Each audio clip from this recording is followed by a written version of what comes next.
I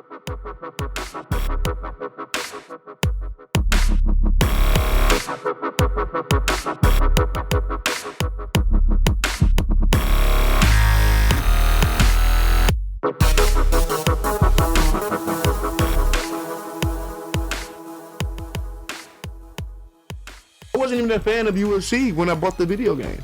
It just was a cool game. Yeah, I just was I was on tour. I was on the road. I just bought every video. I was just, you're on the bus, you play video games, you buy DVDs, you watch movies, So I was just one day on the road, was like, fuck it, I'm gonna buy, UFC, a fighting game. I've never been on the road. Play UFC. I didn't even know of UFC fighter name at the time. Now I'm so engulfed in fucking UFC, it's like, runs my fucking world. Like, I'm fucking, like, you know what I'm saying? Like,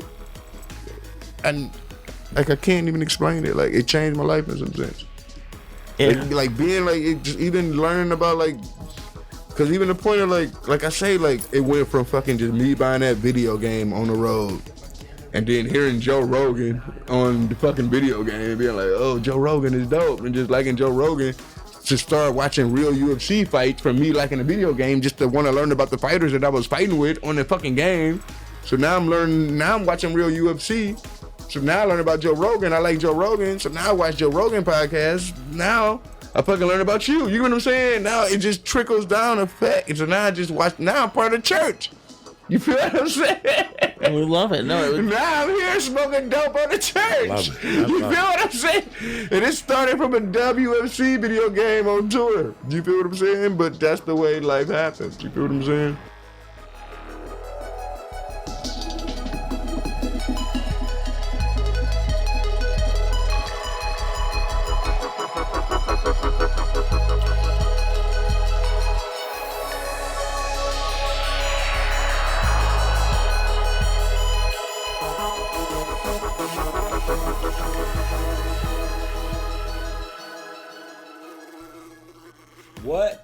What up, everybody? It's the Sound of Violence podcast.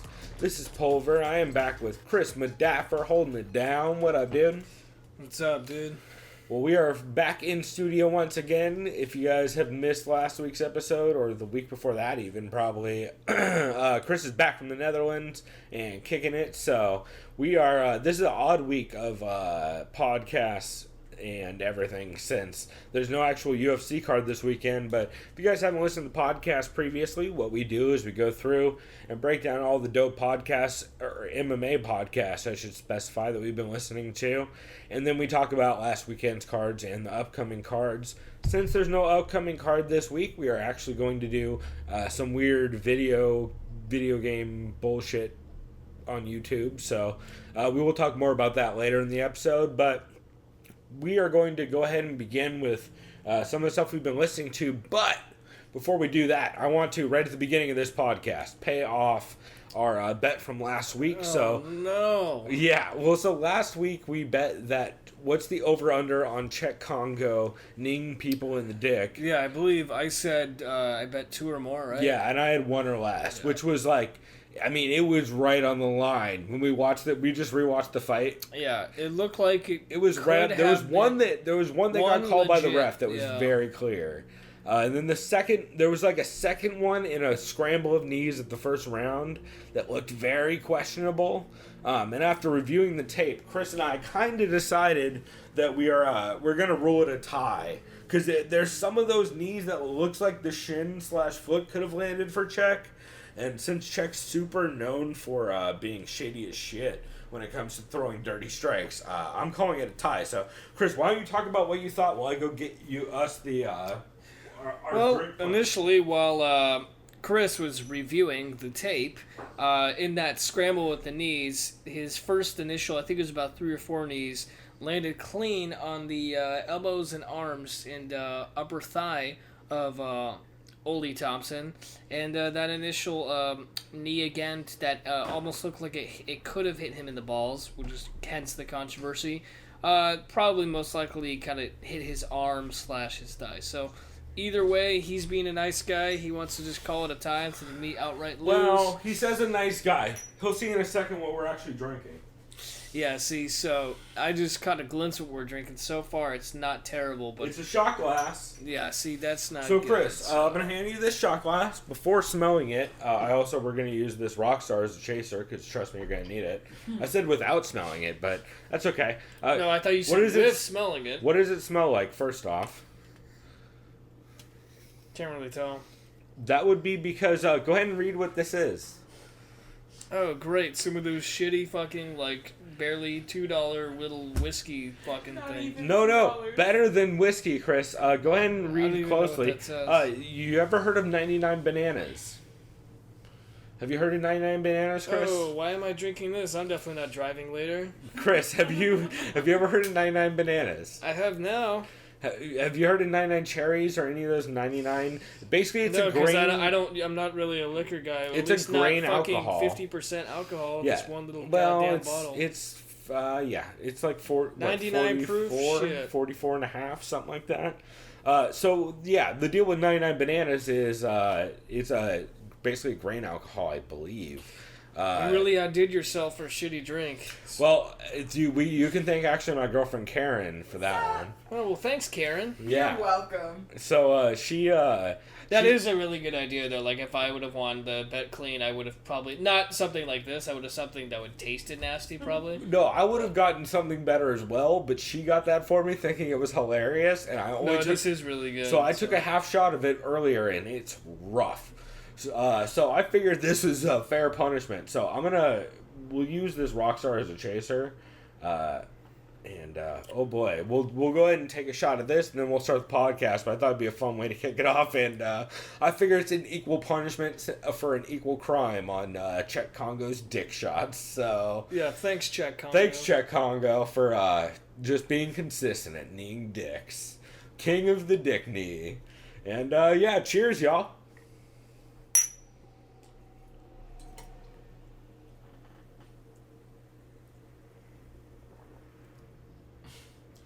You didn't even flinch. Yeah, that is nasty. It's not good. You want a sip of this? Nah, it's fine. I'm just impressed. You It's didn't not good, flinch. right? It just I tastes too hot, right? Honestly, they just kind of tasted like just if cough syrup could taste even more now. No, I only usually will flinch at like gnarly liquors if like the initial like taste or smell is really, if this smell is really fucked up and I could smell it, then I'm just like, ugh. But if it's just like the aftertaste, I'm like, oh well, whatever, I'm already ignored it. My nose isn't even all that clear anyway. That's why I couldn't really smell it. Well, you're not missing out on much, and yeah, thanks for background character Karen for hooking us up with that terribleness. Yeah, it's not good. It I think I feel it now. it tastes like I do what any good girlfriend would do. yeah, that's what she does, y'all. It is oh boy, it's it tastes like if you were to make like a fake version of whiskey that's not allowed because you're not legally allowed to make whiskey. That tastes like what you would make. Yeah, so that was that's our terrible bet, which we just paid off. So now that we got through that, why don't we jump into some of the podcasts we've been listening to? As we mentioned up at the top of this segment, we are normally how we do this podcast. We go through and talk about all the dope MMA shows that we've listened to, so that we can save you some time and tell you what the fuck you should be paying attention to every week. So.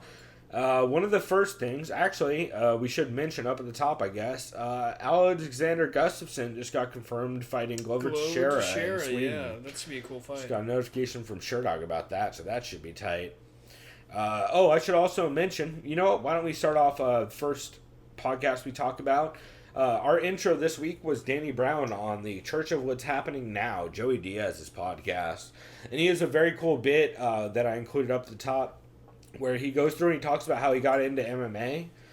If you guys don't know, Danny Browne was on Joey Diaz's podcast this week, and he was hilarious. He talked about how he got into MMA originally, which is that he was just on a tour bus and bought a UFC game because he wanted a fighting game, and then he was listening to Joe Rogan, and he thought Joe Rogan was funny on that shit, and he like knew of him before, so from like Chappelle's show and shit, I'm assuming.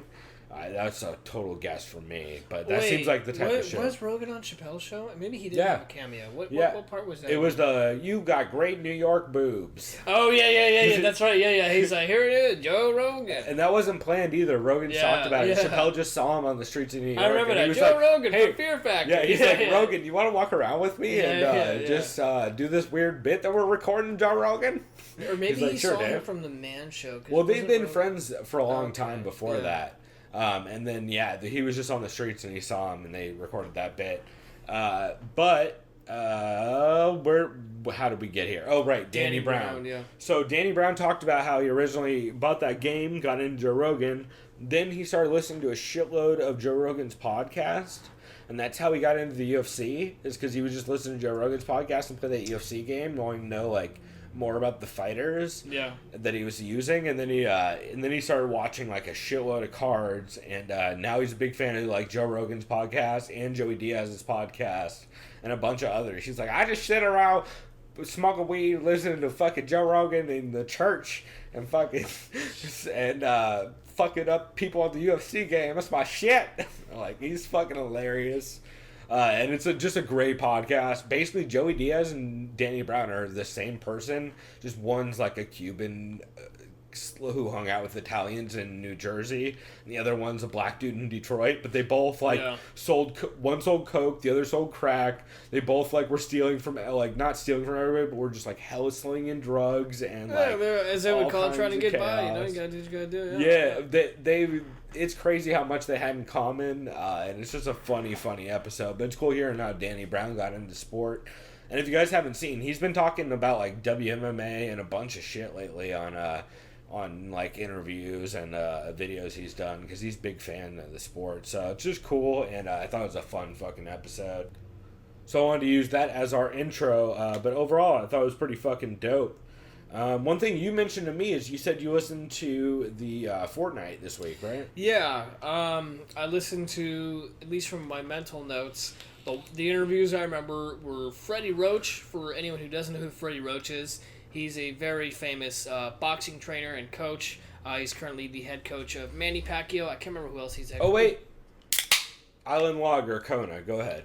He's currently the head coach of Manny Pacquiao, and also the head coach now of I wouldn't know if I call him head coach. Not head coach. Yeah, Bras not is at still all. head Yeah, coach. Bras, but he's the boxing coach. But he's the for boxing GSP. coach for George St. Pierre, who, if you haven't heard, or did we mention this last week? He is officially back. Maybe No, we did. I don't think we. I think Yeah, we no, it recorded wasn't before last it was week. Yeah, announced. okay, that's right. Yeah, so for those who haven't heard, George St. Pierre is officially signed, and he is back with the UFC. Which is crazy. I think it's going to be fun. Especially if it goes down to 155, which would make. I don't like that, because you gotta realize he was making 170 pre-USADA. Oh yeah. No IV ban back then. I don't know how 155 with an IV ban is gonna be. Oh yeah, that's a good point. Yeah, because what is he, like 5'10"? He's just thick. But Look yeah, at that he's dude's just a big guy. thighs. Yeah, he's a big guy. That dude's got the biggest thighs in the fucking welterweight division, aside from Woodley, who just looks like a goddamn statue. Yeah, I'm still surprised how Woodley makes 170. But yeah, anyways, it's exciting he's back. I listened to what Freddie Roach had to say. He's basically saying he's sworn to secrecy as far as what he could say about potential opponents for George, and that makes sense. Other than that, the only other thing he was talking about, which a bunch of other podcasts talked about, was the whole Conor McGregor versus Floyd Mayweather thing, which we just said last week. We don't want to talk about that shit. But Freddie Roach said some bullshit about Floyd coming into his gym, and So I should clarify: I'm banning Conor McGregor Floyd Mayweather talk from us talking about it. I'm not banning us mentioning podcasts talking about it, because it's literally 90% of the podcasts I listened to this week brought it up. That's the only time you'll hear us mention Conor McGregor with the until name it gets Floyd, signed. is when If it gets signed or announced, then I'm then in. we'll talk about it. Yeah, but it'll never get signed or announced, because Floyd's just doing this for attention, and he has no intention of actually doing it. Yeah, just like he said today on social media. Oh, I think McGregor's power is going to translate just as fine with the boxing glove. Yeah, okay. No, you could tell Floyd's just playing the game perfectly too. Like, he's playing Conor like a fucking violin right now. It's great. Conor keeps getting all excitable on Twitter, and then Floyd just will encourage him to get more excitable, and then shut him down over and over over again. So there was that. He basically just talked about that, and he talked about the training process of how it's like training an MMA fighter compared to training boxing, and he's pretty much saying it's all the same. Freddie It's just about Roach the is- fighter system. He's a sharp guy. Well, plus Freddie Roach is only training people in boxing. He's not yeah, training that's people what I mean. in Yeah, MMA, and that's what he said too. Yeah. It makes But it, he says what's going to be fun is it's going to be his first time in a corner for an MMA fight, and that should be cool too. Kind of seeing him, especially whenever him GSP and Faraz is a yeah. beast corner, man. That's a really beast corner. Like between those two dudes, like they're both very technical in their corner work. Especially Faraz, he's fucking one of the best, as displayed last weekend in Eamon's fight. Yep, which we'll talk about. Yep, that's true. So there was him on there. I listened to Raging Ally Aquinta, who is back. He is fighting. Damn it, who the hell? Still a real estate agent. No, Diego Sanchez. Diego yeah. Sanchez, yeah. And he kept talking to Ariel. He actually it seemed like he was legitimately irritated with Ariel. He said, "What the fuck are you doing?" No, I think he's fucking with Ariel. Yeah, I mean, it's funny in the sense that it's because Ariel kept saying, "All right, what's your plan, as of right now, as a real estate agent?" He's just like, "Well, I've got a plan now," and then like maybe 10 minutes later, "I don't have a plan," Yeah. and he was just talking about weight cutting and stuff like that. Also, anyone who he just knows, really wants to fight at 170, so he doesn't have to cut that much weight. well, and which I get that. I It's think more it'd be, yeah. I think it'd be good for him too, because you can tell he cuts a grip for 155. But also, anyone who knows anything about real estate knows that number one, it's not a good time of year for real estate. Yeah. You can start with that, and number two, real estate only works while you have people who are hitting you up. Like, it's not a consistent gig where like you're not just gonna dump time into it. It's one of those things where like when it's convenient, you will spend time on it, but it doesn't take 7 days a week or 5 days a week or 3 days a week. Generally, it's like, oh well, Friday, Saturday, I go show people 3 houses, and that's my work for the week, and I make 10% off of whatever the fuck they buy. Yeah, because he kept saying too, he's like, "Oh, I'm doing well with real estate right now, and it's fine because It's like, impossible I know it's fine." not- But then again, though, it's like, dude, we all know you do want to go back to fighting and stuff because Well, it's impossible fun not to and- do well in real estate. If you have like, That's true. if you have especially 10 if he has his connections and a network yeah, kind of built. if you have a name or 50 grand, you can be good in real estate. It's very simple. You just need one of those two things. Either you need people to want to talk to you, or you need 50 grand. And then either way, it works out fine. Yeah. So basically, he discussed that how things have been since he had retired. Right, the last time he spoke to Ariel, basically he said he retired. But He then never again, used the retired Yeah, word, I know. though. Maybe he didn't say retired, but it was just a falling out from UFC 205. So it was in protest. He just wasn't agreeing. He kept saying to Ariel again, "I need to take care of some medical bills first, get that squared away before he gets back into the ring." But he has confirmed to fight Diego Sanchez. I think it was like April. Well, I think it was like April 22nd or something like that. We is when say they're fighting. confirmed, but he said in that interview that Oh, that fight's not nothing. signed. Oh yeah, it's not signed. That's right. Which is crazy. Oh, it was He said- because his agent said, "Hey, do you want to fight him?" He's like, "Yeah," and then immediately UFC just fucking announces it. Yeah, which is insane. The UFC is announcing fights before they're signed. That's a bad way to go about That's not good things. management or promotion. Well, it's not really. It just not. No, they're doing it to put pressure on him to Well, make him yeah, sign there's it. that, but I still think it's kind of. I don't want to say unethical, but it's like wait till that shit's signed. I mean, come on. No, it's unethical. Yeah. It's unethical to announce things before people sign them, because then you put pressure on an athlete to need to sign it, or else it looks like he's pussing out. Like, Yeah, that's why you see all those keyboard warrior comments. Fucking ducking him, bro. They have no idea what's going on. he's tucking, dog. He's tucking. Yeah. So there was him, and then lastly, I listened to Max Holloway on there. He was basically discussing. Ariel's like, "Oh, how's it going to be like? What do you feel like going into, the champions country? They're going to be fighting in Brazil at UFC 212," and he just said this goofy ass thing saying, "Oh, kings go into other kings' villages and take over." Okay, whatever motivates you, that's cool. So Yeah. either way, Max Holloway's a badass. I don't think he's scared of shit. So it's going to be a war. They brought up some interesting stuff in that interview. Like, he talked about how WME IMG got him a movie role with Thiddy and Ice yeah, Cube's that's right. kid. Yeah, He's in Den of Thieves with Ice Cube's kid and 50. it's a great cast there. It should be interesting. Like, it could be. It could Says he's be playing fun. a bad guy, I think. Yeah, I hope so, man. Yeah. It could be fun. And then let's see what else happened on that show. Chris was on, Chris Cyborg. That's right. She talked about the USADA situation, and it was super fucking insulting. Just the whole fucking thing. She's still talking shit on Ronda, calling her scared. It's Which is like, bro, come on. what are you doing at this point? Like, what the You have so many people to talk shit about. You talk about the girl who says she's retired and that's 10 pounds lighter than you still, even though you refuse to make that weight. Like, what the fuck? Just keep talking shit about Duran to me. Who wants anyone to, else? Holly. She could talk shit on fucking Megan Anderson. She could talk shit on Cindy Dandois, who beat up Megan Anderson and then signed to the UFC at 135, not 145. Oh, really? Because I saw that. I was assuming She signed at 135. Oh, God. Why the fuck would you Why? sign one of the only decent 145ers at 135? I'm not winning, Dan. They hate that division. Although fucking clearly USADA is helping them out with not burying that division. Maybe someone like Rocky Pennington can move to featherweight. Dude, Rocky Pennington, That'd be first fun. off, I like her to get a belt at 35 here Yeah. shortly, or at least a title shot. Dude, she's... no one remembers... She has the most deceiving record of all She time. beat Holly Holm. People don't remember. Like, I to be fair, I should say, did have money on I had like $25 on Pennington that night at like a 5-1 underdog or some insane amount. And I still think she won that fight, as do a lot of people. I mean, the judges disagreed with you, but either way, yeah, I saw that fight too, and I agree with you. Judges, as far it was as a like, split decision, to be yeah, fair, and yeah. the judges disagreed. I definitely with, could see it going the way of Rocky Pennington for sure. So I agree with you there. But yeah, the judges will be judges, whatever.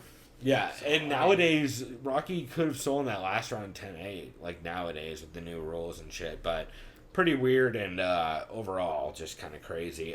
Some other shit from that. Actually, you know what? I think that's all I had from whatchamacallit,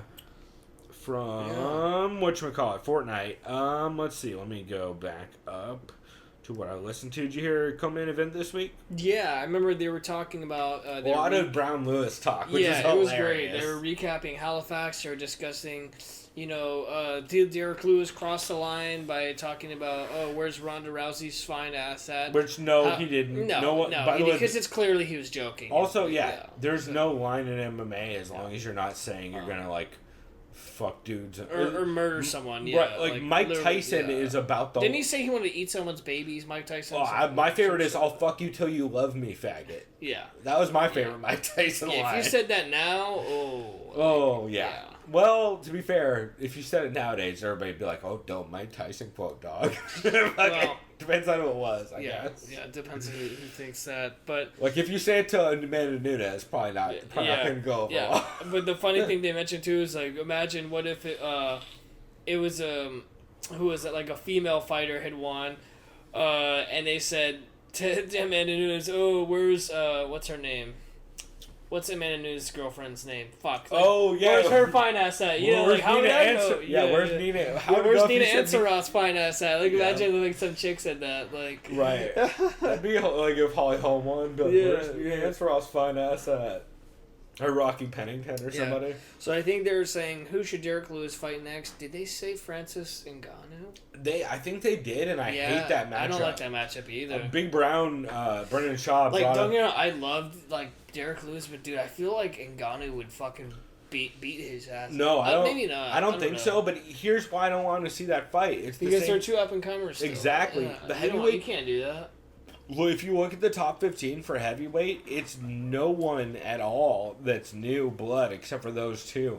So killing off one of the two dudes who are actually... Kills a lot of hype just for that division. It ruins the future of the division by putting them against each other. And I think they know better. I don't think they're going to do that. I think they're going to do Ngannou against... who the fuck was it?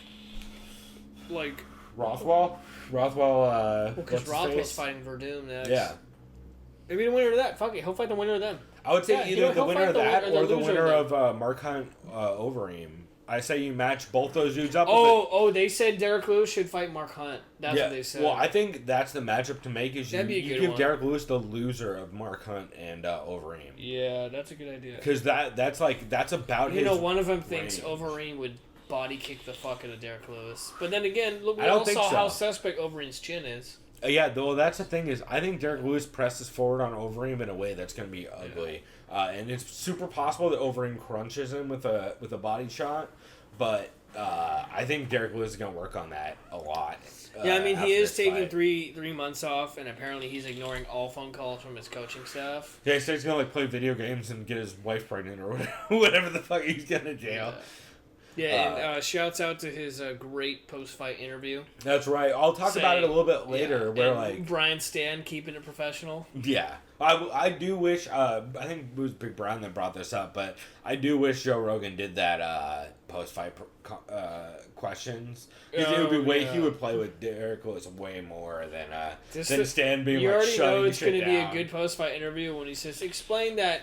How you're feeling when you got kicked to the body? Oh, it's nothing. I just had to go number 2. I had to go. No, you said I had to go boo boo. No, he said I had to go number 2. He's like, yo, I just had to boo boo really bad after that. Yeah. And then he was like, oh, I'm glad Mario Yamasaki let it go long. I want people to know that you can't hit women and shit. That fool fucking hits women. And I remember that's what they talked about on Kome. They're saying, well, I mean, it's all alleged, so like, doesn't that kind of suck that, like, imagine if I'm not trying to be on Travis Brown's side, but, like, imagine, we really don't know for a fact if we did it or not, so imagine how he feels, like, say he didn't do it, and he's like, fuck these people, Well, so an interesting thing is everybody's bringing that up. No one's bringing up Derek Lewis's history, except for, I think one person did, and I'm not sure which podcast. Was it an instance of his dad beating up his mom? Yeah. His dad used to be his stepdad used to be the fuck out of his mom when he was growing up. Yeah. So he has he has a very, very personal relationship with that shit. And, like, you can't blame him for, like, taking that accusation seriously since he comes from a place where that accusation was the truth. He comes from that kind of household. Well, he comes from a place where that was real. So, like, whether or not Travis did it, just the accusation to him, you gotta realize it's probably real. It just brings back memories and shit that are fun. So, which is, like, I mean, that explains why he's clearly a nice guy, too. Like, overall, like, he didn't hit Travis ever after the bell, even close or anything. But he was not upset to be able to bomb on him a couple times when he was out. Shouts out to that late stoppage by Mario Yamasaki. That was pretty bad. It was very bad. Really bad. We'll talk about it a bit later in some of the podcasts to bring it up, but yeah, it was an ugly stoppage. It should have been stopped about 3 or 4 shots earlier. Yeah, that's all I had to say about that one. I think the only other stuff I listened to... Or wait, let me see if I have any... Oh, yeah. Oh, no. I think that's all I have for CME.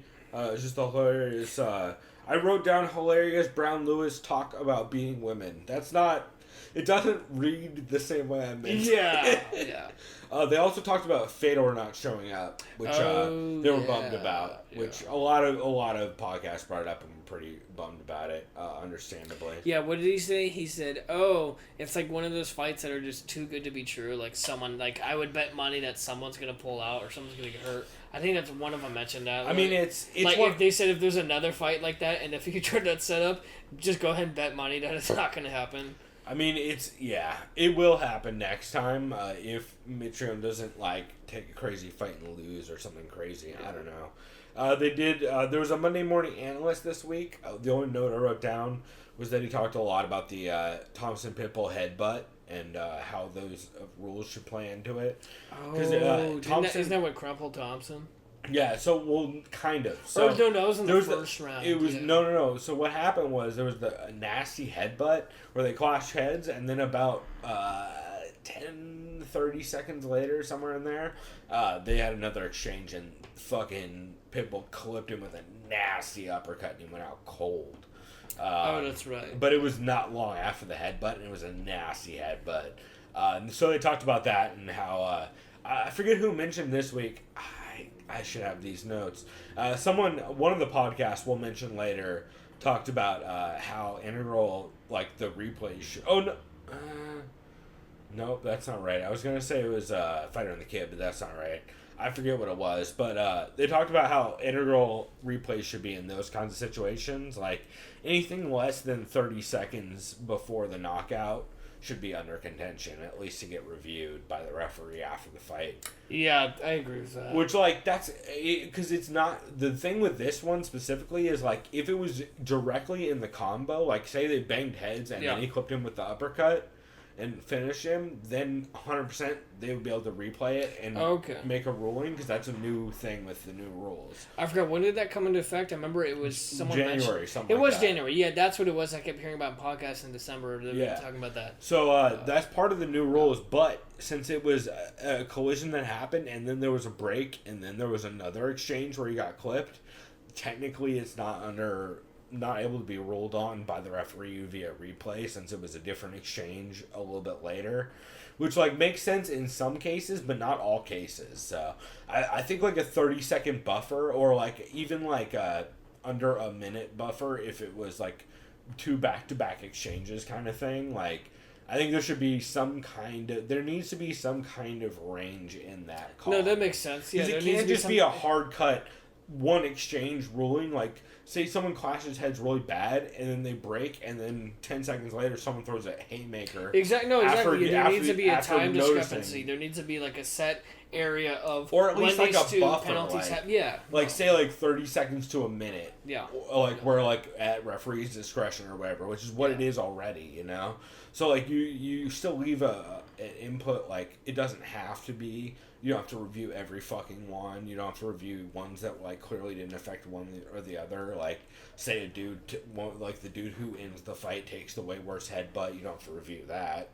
But I think there's some middle room to get work done on that one specifically. Yeah, and they'll probably they'll evaluate that and kind of figure out a way that they can, implement just fair use of just those penalties and refs' decisions as far as when fouls are committed or any sort of interference or infringement of the rules or bending of the rules, whatever you want to call it, because not every call is going to be accurate and fair, but then again, you're put on the spot, especially if you're that referee. Exactly. And it's high. Well, and high it's only fair to the ref and to Yeah. the fighters for them to like be able to review the tape when it's that kind of craziness. And to be fair to them, like that could also be part of the. That should probably also be part of just like the review process by the state athletic commission after the case, like if that's the case, but. Yeah, it's probably good to have it on the books as like part of the process. All right, so another one I listened to was Beatdown, which is TJ DeSantis' podcast that recently he's been doing with Mike Fridley, who Mike Fridley is part of SureDog. I don't know, I think he's administrative editor or something like that, something along those lines. He's one of the writing editors for SureDog. Kind of an interesting podcast, kind of a shit show. No pun intended. Mike Fridley just keeps talking. I wrote that Mike Fridley just keeps talking about shit on every episode. The fuck? Fridley is awful. These are my notes. Wait, he's talking about no, literally shit. Literal just shit. like poo-poo, feces? Yeah, like shitting himself. Why? I don't know, man. He's brought it up a lot. Like, He thinks it's drinks too much coffee? No, he just thinks it's funny and like brings it up more often than is Alright, necessary. Whatever. Yeah, I don't know. It was, I just don't know what to say to that. All right. Not my favorite, but I don't know. Fridley's a weirdo. Let's see what other notes I got on this. Right. Speaking of Fridley being awful, he wanted to make a bet with TJ, right? So that he's like, I want to bet with you, like whoever does better on this next card, blah blah blah. So what's the outcome of the bet? So he wants to make the loser do karaoke on the show as a bet, which is going to be fucking so annoying and shock jockey. No. Not only that, he wants to start doing it as a recurring bit. That's not fun. And he wants to be able to pick the loser's song. So That's even worse. He's going to make the loser do karaoke to a song they don't know. Oh. It's See, literally... that's what's dumb. Why do people do that? Like, it's just terrible content. You're gonna sing this terrible song, and guess what? You don't even fucking know it, so that means it's gonna sound even worse. Why don't we just abuse our audience with it's gonna be funny because it's gonna be really bad radio. It's always better if it's so shock jockey and terrible. Let's see, it's always better if they know the song and still can't do it, and at least it's hilarious. Or like make them do a rap song or something where they're gonna name every third word and then just be really confused and upset, like something. I don't know. It's just a bad idea. That show's really fallen off. I miss when it used to be. I miss when it used to be Sherwood or Breen singing with TJ. Fridley did mention that he thinks GSP is looking for the Anderson fight. And they did mention there's going to be no Jordan Breen show, but Beatdown is back on Friday. That's 100% inaccurate. Beatdown was not back on Friday, and there was a Jordan Breen show this week. So, very weird. I don't know why that was the notes. Let's see. I did listen to Anik and Florian 94, episode 94. Did you hear that? I did not, unfortunately. So they announced that Kenny's fighting in an upcoming BJJ match over in, I believe, Abu Dhabi, Arab Emirates, somewhere like that. Is it with a specific or certain I organization forget. or promotion? Yeah. A grappling promotion? Yeah, one of them. I forget which one. And I forget who he's grappling. I want to say Juan Canero, but I think that's wrong. I think it's somebody else. I think I'm just mixing him What's up he, because what's Juan he fighting? Canero, At play 155, 170? 70, I think. Something like that. They also talk a lot about Paul Felder, since of course Cool. Yeah. Kenny trains with Paul Felder over at what's his face's. Wait, not Mark. Frankie, Henry. yeah, Mark. It is Mark. Yeah, Because they're all in kind of in the same area. I know Felder's Like, from Philly. right, and Kenny's Yeah, from the Boston. Irish Dragon. And Yeah, like, yeah, that East Coast kind of gym. yeah, they're all kind of That's in friends. Jersey. Yeah. And they also talk GSP's return because of course Kenny fought GSP back in the day. Yeah. Kind of an interesting episode, not like anything to write home about. Did you hear Heavy Hands this week? Unfortunately, I did not. Did they go in depth of like this Bellator card that was yesterday, or Didn't talk a lot of Bellator, but they did talk a lot of Derek Lewis. Okay. Did they call him one dimensional, but not in a bad way? Kind of. They said he's finally coming into his prime. Because I did like his ground transitions. I was impressed by that as far as being able to kind of dictate control on top. Well, and they were able. Well, even though it was just him muscle fucking. Yeah, I mean, he just kind of shoved him over. Yeah, but they did talk about how Derek Lewis is only 6 years into his fighting career. So he's now like starting, not that many people are actually that far ahead. Like, no, yeah, like that's right. and That's he's just now starting to hit his prime and like learning shit and adapting his boxing. Except for how old is man. Lewis? He's like what, 33, probably something like that. Yeah. Something like that. Pretty. Which is like the interesting. average heavyweight age. I believe. Yep. They also talked a lot about the Moutonge fight, and his Pat Wyman was so fucking pissed that Cesar Moutonge landed 11 strikes in that whole fight, but some people were giving Moutonge the fight. Which I was one of those people until I went back and watched it. Because I thought I didn't Moutonge see might the have. fight. When you tell me that, So that sounds insane. Did they get, Moutonge like, a shitload of mostly just takedowns? had no, but he just had a lot of forward pressure, and Elias Theodoro was doing his normal like. Oh, that circle and that fucking fight. body Oh, kick I saw bullshit. that fight. Wait. You said Elias and Moutonge? Yeah. No, Elias Theodoro fought that Cesar Ferreira guy, dude. Oh, you're right. Yeah, that's Moutonge. Oh, his nickname. Sorry, Yeah. I didn't know what the fuck his nickname was. Yeah. I was so confused. Yeah, no. Oh, yeah, I saw that fight. Honestly, I scored that 29-28 Elias, and the last too. round I give to Moutonge. Yeah. 100%. We Yeah. got the back and Yeah. everything. Yeah. But you said some people said they were giving that to Moutonge. Yeah, hell some no. people. I was almost on that bandwagon until I went back and rewatched it, and Moutonge just didn't do shit after the. No. He landed like a good combo right out the gate, and then he Yeah. landed like a couple good strikes in the first round, and that was about it. And Yeah, he I just- saw that fight. I was with my brother, my roommate, or my buddy at Brewski's. I hadn't been to Brewski's in like 2 or 3 years, and that Nice. place is kind of cool now. They remodeled it and shit. But Nice. but yeah, so I watched that card there, and I watched that fight. Yeah, they also talked about on that same card the Marshman fight and how fucking tough Jack Marshman is. Yeah, so he's He- taking those shots. He was getting brutalized, and he was just hanging in there until he got fucking wheel kicked into oblivion. That was the dude who got wheel kicked, right? Maybe it wasn't. No, yeah, that was the guy who got wheel kicked by Thiago Alves. Yes, that is. No, his name Thiago is Santos. Silva. Santos. Yeah, Thiago Santos. Santos, because he's the Brazilian special forces guy. Something Yeah. Santos. It was Santos, Thiago Santos. Thiago Santos. Yeah, There's too many Thiagos. he's a Brazilian, like CIA. Yeah, that's he's it, a government paratrooper. agent. Yeah, or he's like some special forces. Yeah, paratrooper. Yeah.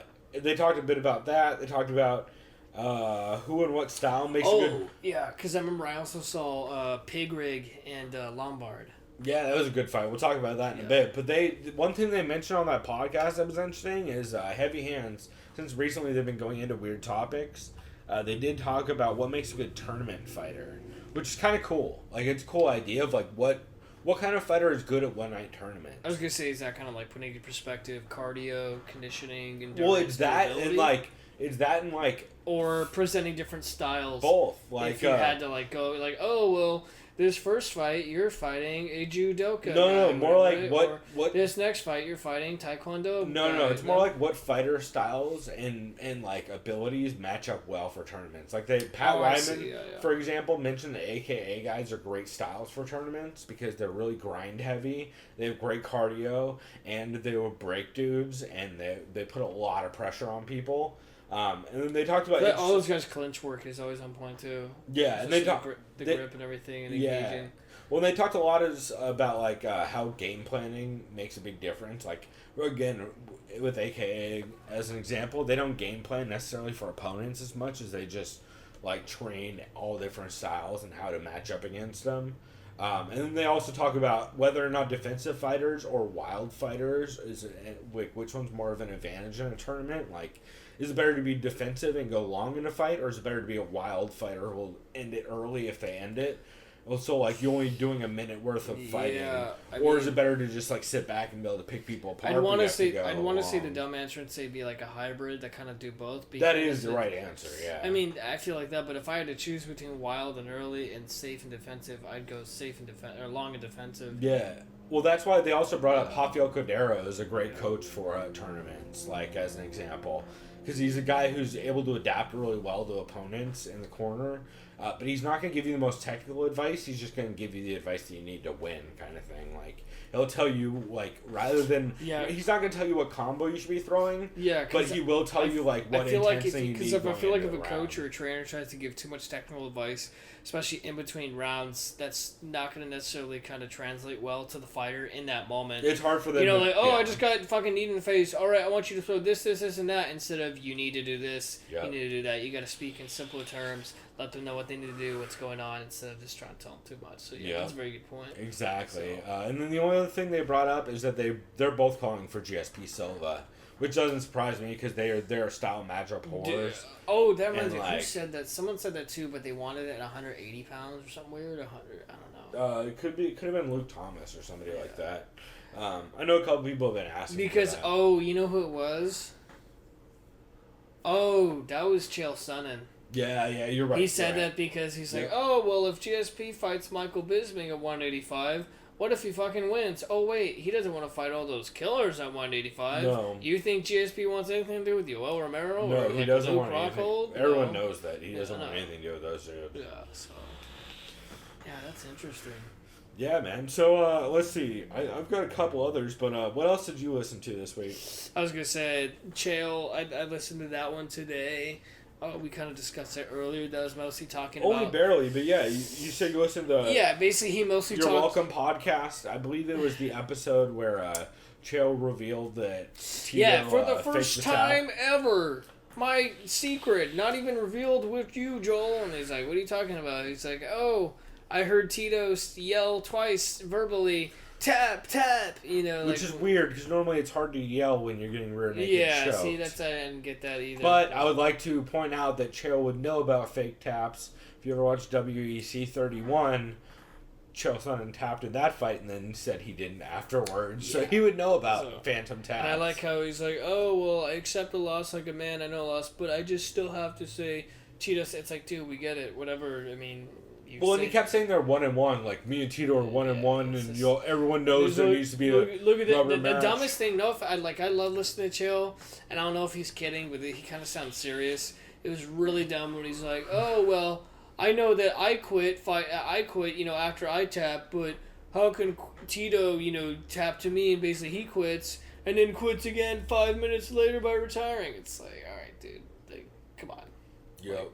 But anyway, it was more entertaining when I was listening to them or him talk about what it was like wrestling in high school, who his toughest opponents were, just the listener calls. And they changed. That was really entertaining. They changed out Joel's Nicky Bone segment, which was terrible. It was just people telling Joel he's a shit show. And shout out to Joel. Thank you for finally kind of actually talking for once and bringing some insight to the conversation. Well, talking helpfully instead of being a fucking mope. Yeah, instead of talking and just distracting Chael and confusing him. Yeah, either way. Overall, pretty good episode, though, from them. Yeah, that's all I pretty much have to really kind of see about that. And the one last thing I liked is someone asked him two things. Someone asked him, what's the hardest you've ever been hit in an MMA fight? He said it's when Damian Maia was on bottom and he elbowed him he backhanded him and broke his jaw. Yeah, he said it fucked him up. So there was that, and then someone said, what would you rather have had? Would you rather be an Olympic medal champion, like gold medal champion, or in say wrestling, or would you rather be a champion of either UFC or Bellator? And he's an Olympic champion for sure. So, Yeah, but that makes sense because That Joe makes loves sense. wrestling more than anything. yeah. They also, on that episode, they did talk about how he wants to do a Team Quest roundtable. That's right. Which would be amazing with all the founders of Team Quest, like Randy and all those guys. So hopefully that happens one of these days. And then he also talked about, he kept calling Tito Soup Boy and Mr. Gang Member Oh, the entire no, he episode. called him Nap Boy. Nap Boy, Soup Yeah, Boy, and then Joe and called him Mr. Soup Gang Boy, Member. yeah. Yeah. He's like, All all right, that. Mr. Gang Member. He's Yeah. like, Mr. Huntington Beach, whatever. He's like, It's real funny. Yeah, you he with just- it was you with your baseball cards and your pack of gum, whatever you know. Yeah. He was saying. Chael also mentioned once again that he gets booted from the studio after 40 minutes, and it's fucking ludicrous. Like, oh shit. that dude needs to work out his studio situation. He needs to just buy a mic and record at home. Because he His says studio he says doesn't- he records in where The Portland. audio right? is Yeah. not amazing in the fucking studio they're in. Like, he doesn't need to do that. They don't take calls. And if they do take calls, it's like over Skype and shitty anyway.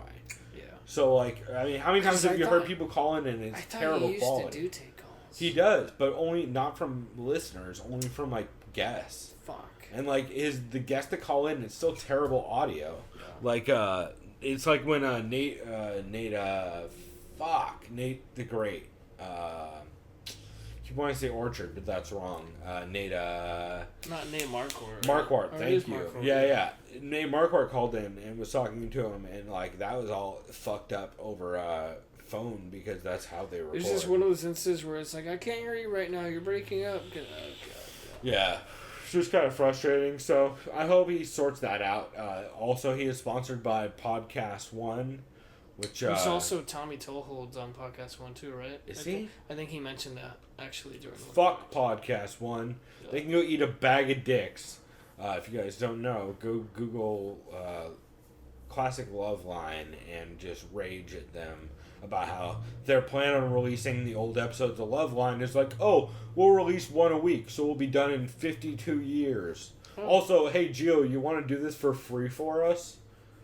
Yeah, it's fucked up. They super fucked my buddy on that, and That's not fun. they're a bunch of dumb just assholes. milking it or something. Well, no, they're a bunch of pussies who are all about money. It's the same reason why after 30 days you can't listen to Chael's episodes. You have to buy them on fucking Podcast One, I didn't know that. which is insulting as fuck. And that's why I recommend everybody going out on YouTube and pirating it, because they gave you the content. If you didn't have time to listen to the content in that time, I don't blame you. I have no problem with you stealing it.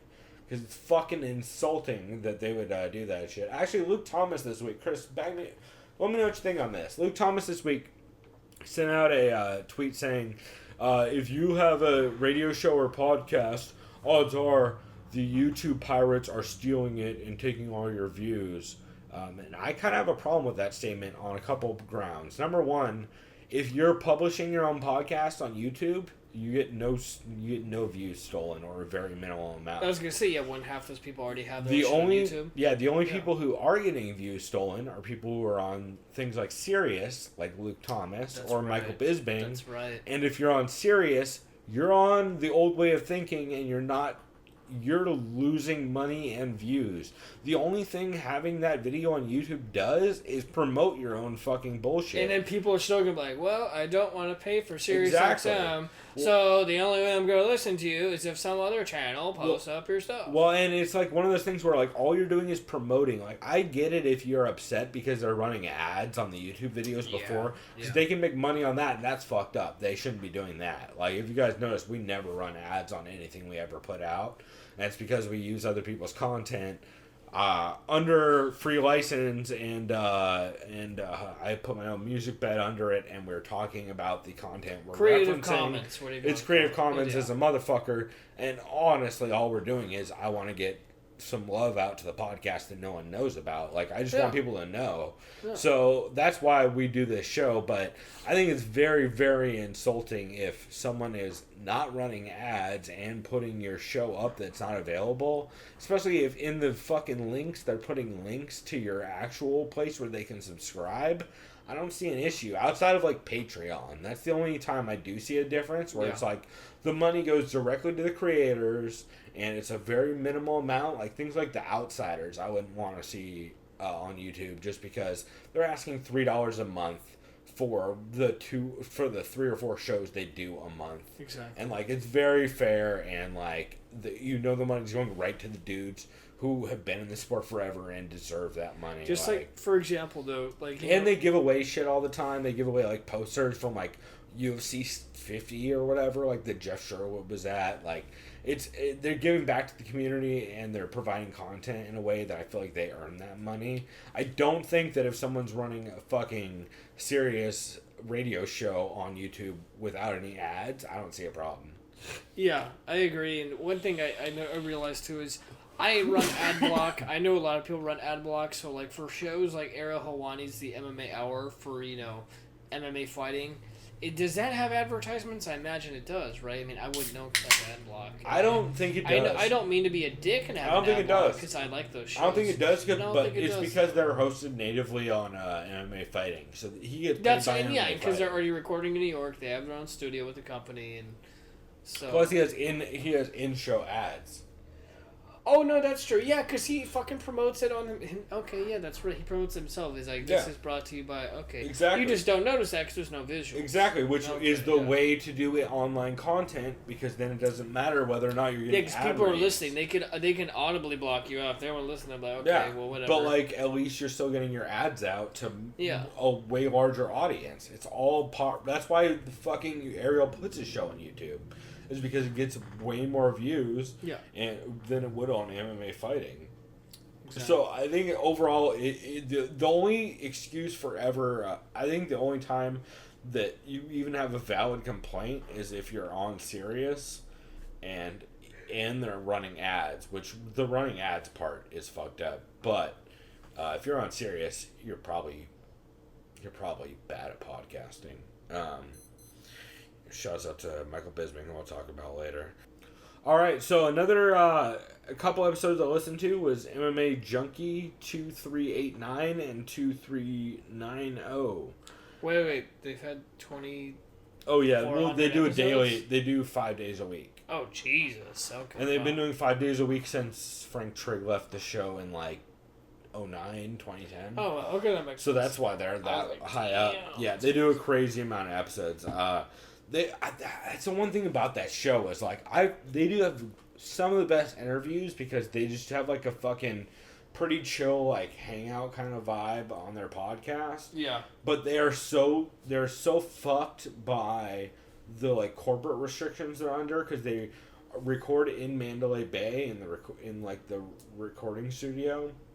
So At the Mandalay Bay? At the Mandalay Bay. So, for example, in this episode, Frank Mir and Richard Hunter from Phone Booth Fighting were in studio.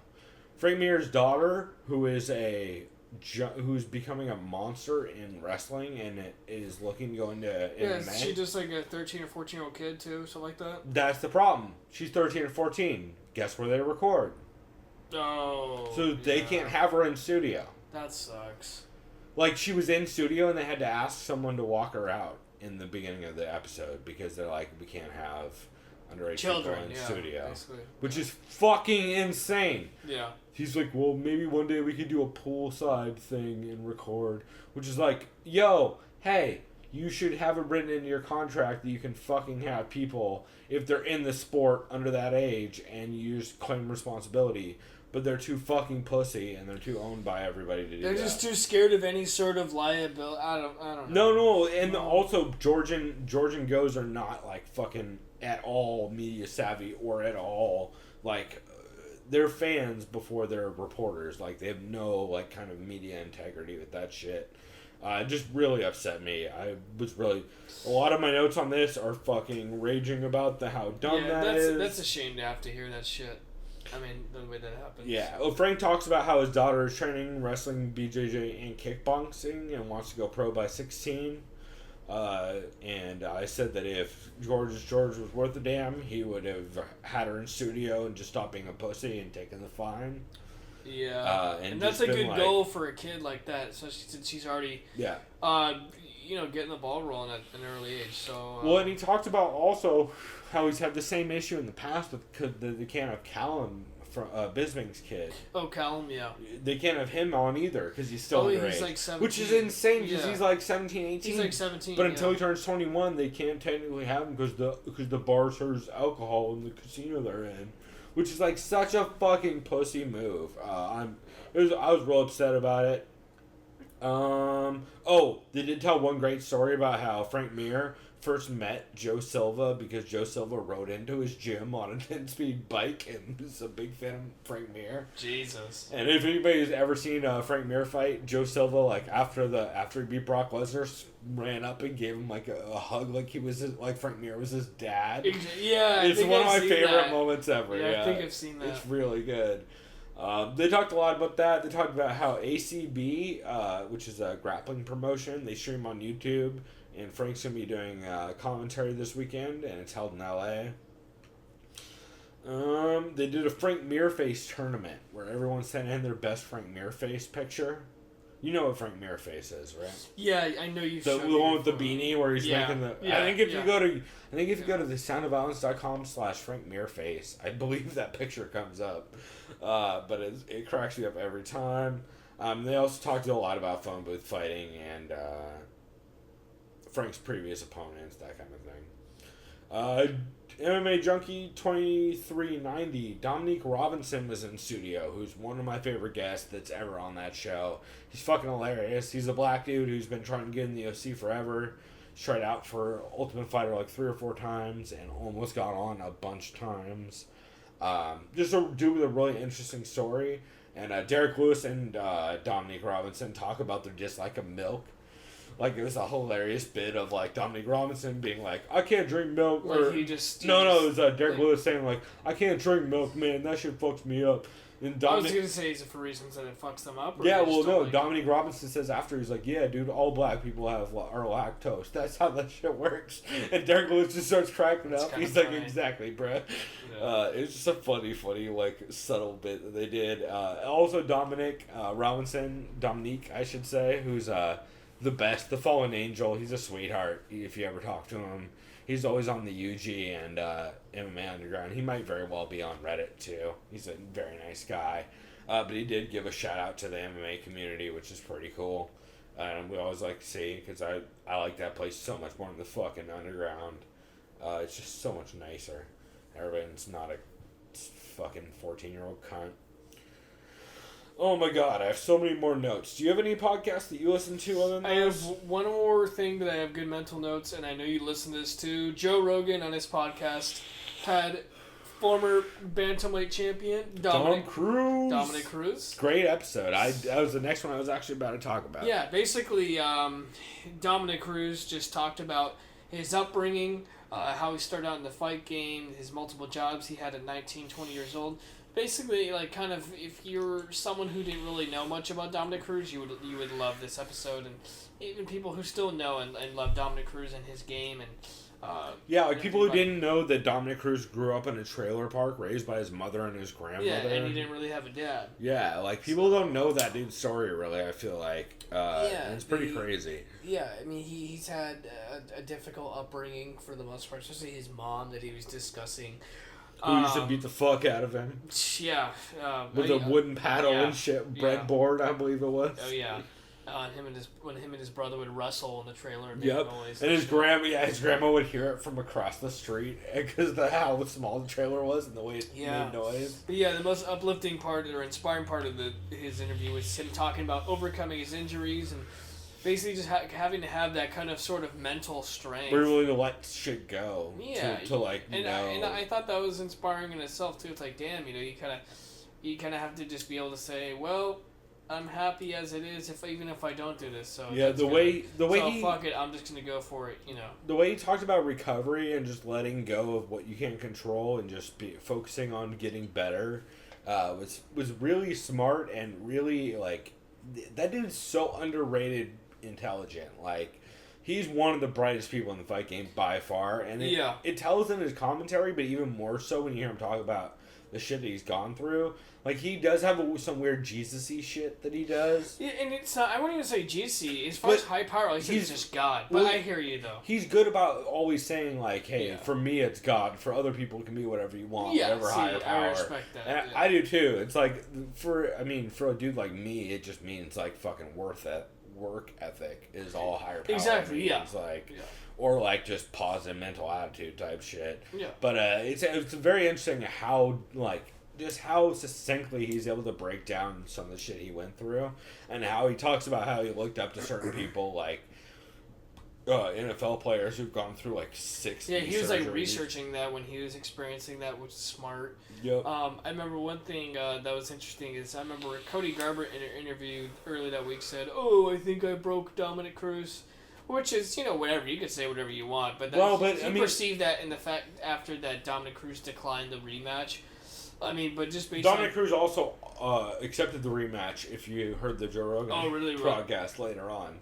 He's like, I think I should get the winner of TJ and Cody. As far as that, yeah. But I think what I was talking about is the interview that Cody had said, I think it was Fox or some media scrum he had. He was like, he denied my initial rematch because he wanted to take time off, and I think it's because I broke him. But... I mean, if you ask me... listen to the interview, too, he fucked up his heel.